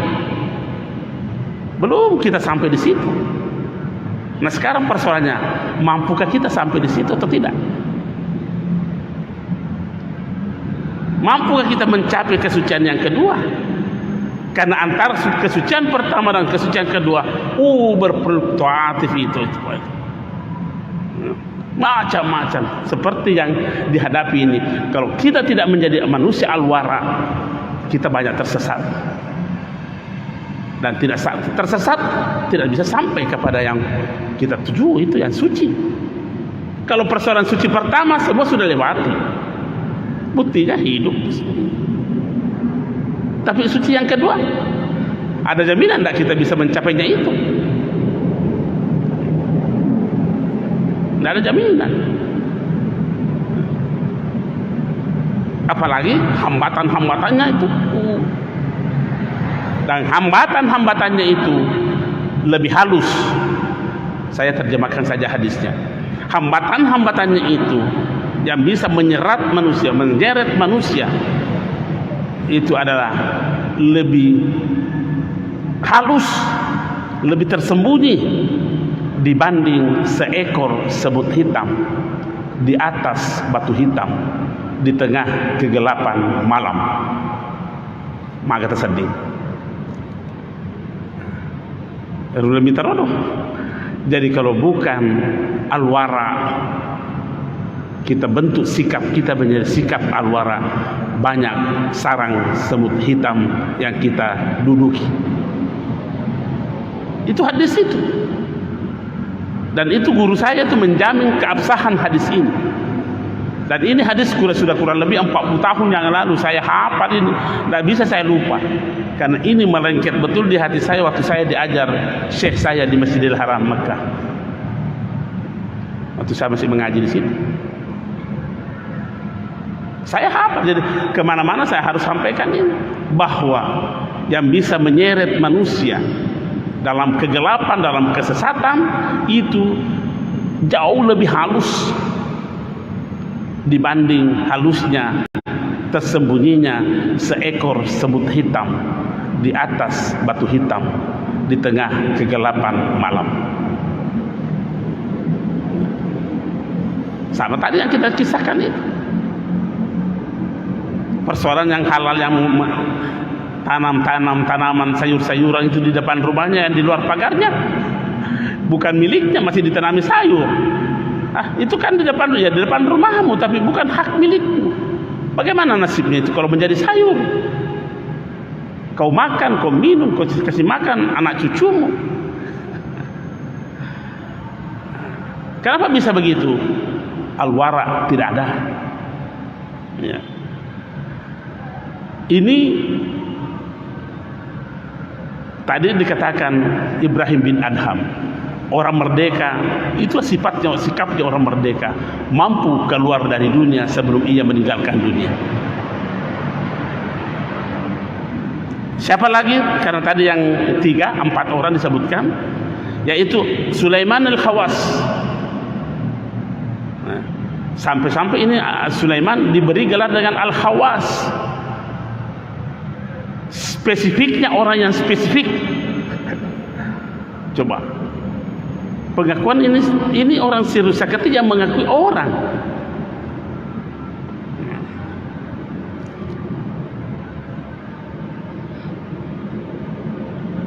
Fanadharu fil wara'i, mereka ini memandang yang namanya al-wara' itu adalah falamma daqat alaihimul umur faza'u ila taqallul. Ya. Orang yang memiliki sifat wara', orang yang memiliki sifat wara' menurut ini ulama-ulama yang ditunjuk oleh Sirusakati ini adalah ketika urusan-urusan kehidupannya menjadi berat, kelihatannya berat, fasa'u ila takallul, gampang dia kasih ringan. Kasih ringan. Orang yang memiliki sifat al-wara'. Itu pernyataannya ulama-ulama sufi yang ditunjuk oleh Imam Sirusakati.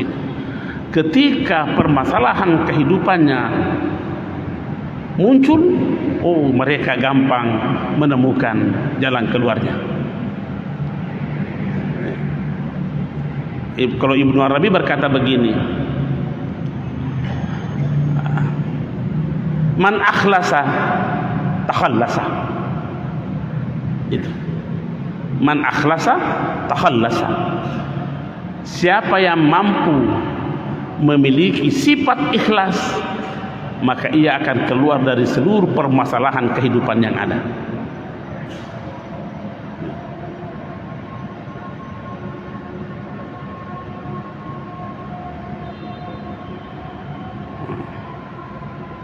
Itulah sebabnya sehingga salah seorang ulama dikutip pernyataannya di dalam kitab ini, namanya Ishaq bin Khalaf.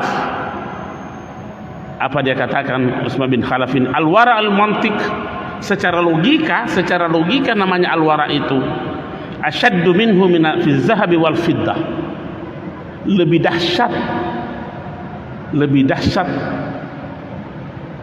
dibanding emas dengan perak. Saking berharganya ini. Tapi memang mahal ini, wara ini mahal.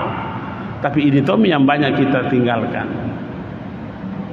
Karena kita banyak memandang enteng. Contoh saja, kita banyak pandang enteng ini. Ada punya kesempatan kita untuk mendapatkan kemuliaannya salat sunnah, tapi kita selalu berkata sunnah ji, disalahi sih. Makanya Al-Quran juga mengatakan fala tadlimu fihinna anfusakum, jangan menganiaya dirimu. Kenapa Al-Quran tidak mengatakan jangan menganiaya orang? Oh, ternyata jauh lebih gampang kita menganiaya diri kita dibanding menganiaya orang lain. Boleh jadi. Mudah-mudahan tidak ada. Dari pagi belum ada orang kita aniaya, belum ada. Tapi mungkin kita sudah berkali-kali menganiaya diri kita. Makanya Allah mengatakan jangan menganiaya diri.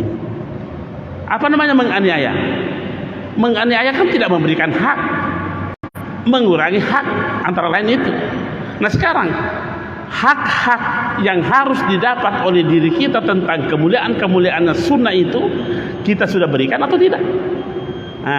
Mohon ini loncengnya. Saya kira nanti pertemuan lagi kita lanjutkan.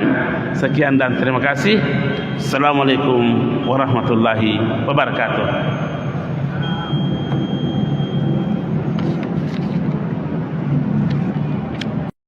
Fa'alimna ma yanfa'una wanfa'na bima 'allamtana. Allahumma ij'alna mimman yastami'una al-qawla fayattabi'una ahsanah. ولا تجعلنا ممن عرض عن ذكرك فإن له معيشة ضنكا وأدخلنا في عبادك الصالحين برحمتك يا أرحم الراحمين.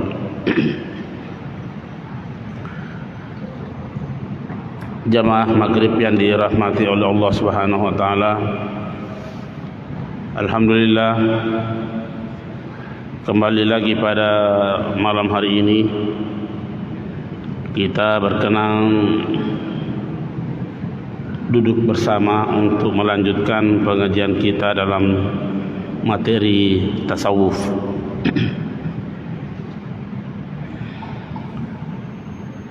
Pada malam ini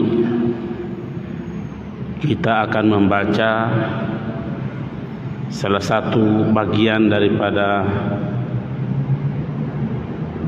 yang dibicarakan di dalam ilmu tasawuf, yaitu babul wara. Babul wara ini kalau diterjemahkan ke dalam bahasa Indonesia kita, wara itu sungguh bermawas diri atau ekstra hati-hati untuk tidak terjerumus kepada hal-hal yang dilarang di dalam agama.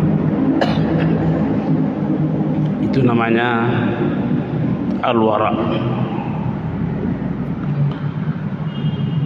Penulis kitab ini memulai penjelasannya tentang al-wara ini dengan mengutip salah satu hadis dari Rasulullah sallallahu alaihi wasallam yang dikeluarkan oleh yang diriwayatkan oleh beberapa perawi. Ini hadis dari Abdullah bin Buraidah, dari Abil Aswad Ad-Duwali, dari Abi Zar. Siapa itu Abi Zar? Abi Zar ini adalah salah seorang sahabat Rasulullah sallallahu alaihi wasallam, salah seorang tokoh utama, sahabat Usama Rasulullah sallallahu alaihi wasallam. Dalam sebuah riwayat dikatakan bahwa Abu Zar inilah awwalu man hayya Rasulullah sallallahu alaihi wasallam bi tahiyyatil Islam. Inilah sahabat yang pertama menghormati Rasulullah sallallahu alaihi wasallam dengan penghormatan secara Islami.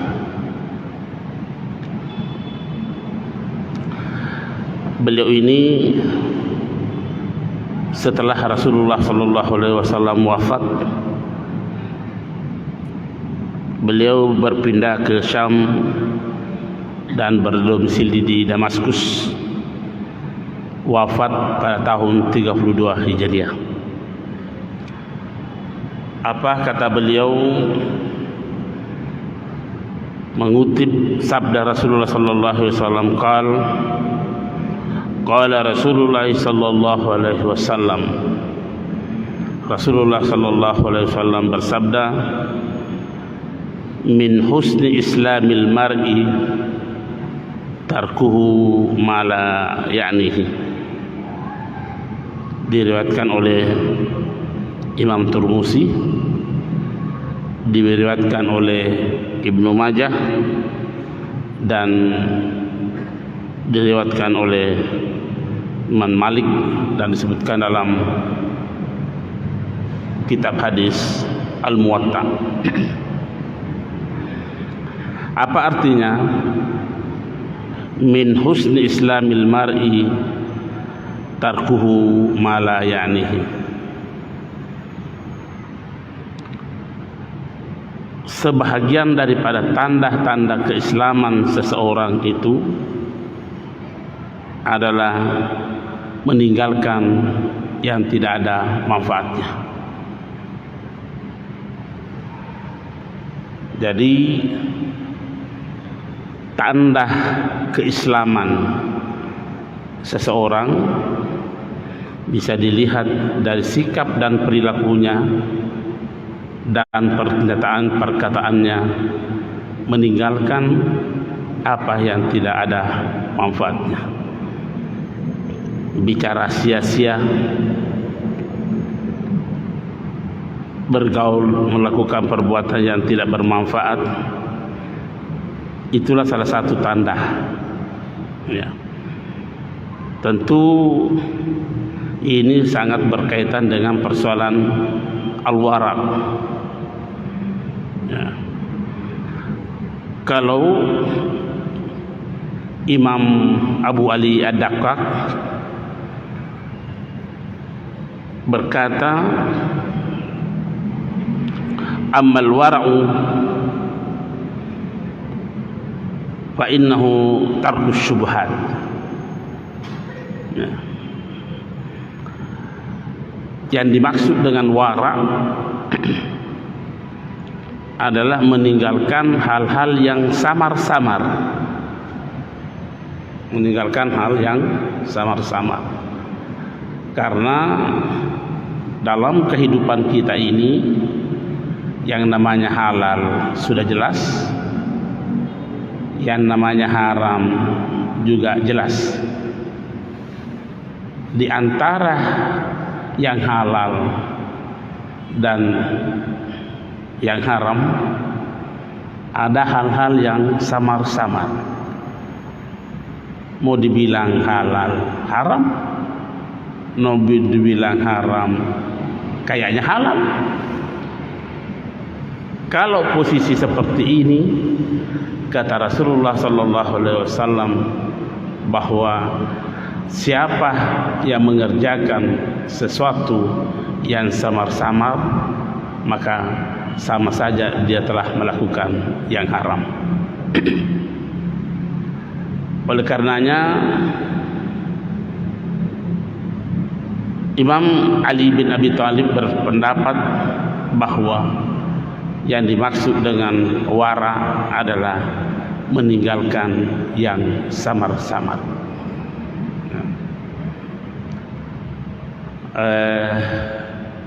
Kita bisa beri contoh barangkali, bisa beri contoh. Ini sudah sering saya ketengahkan di tengah-tengah jamaah. Tidak apa-apa kita ulangi-ulangi. Di kompleks sebuah perumahan ada pasum. Pasum itu namanya fasilitas umum.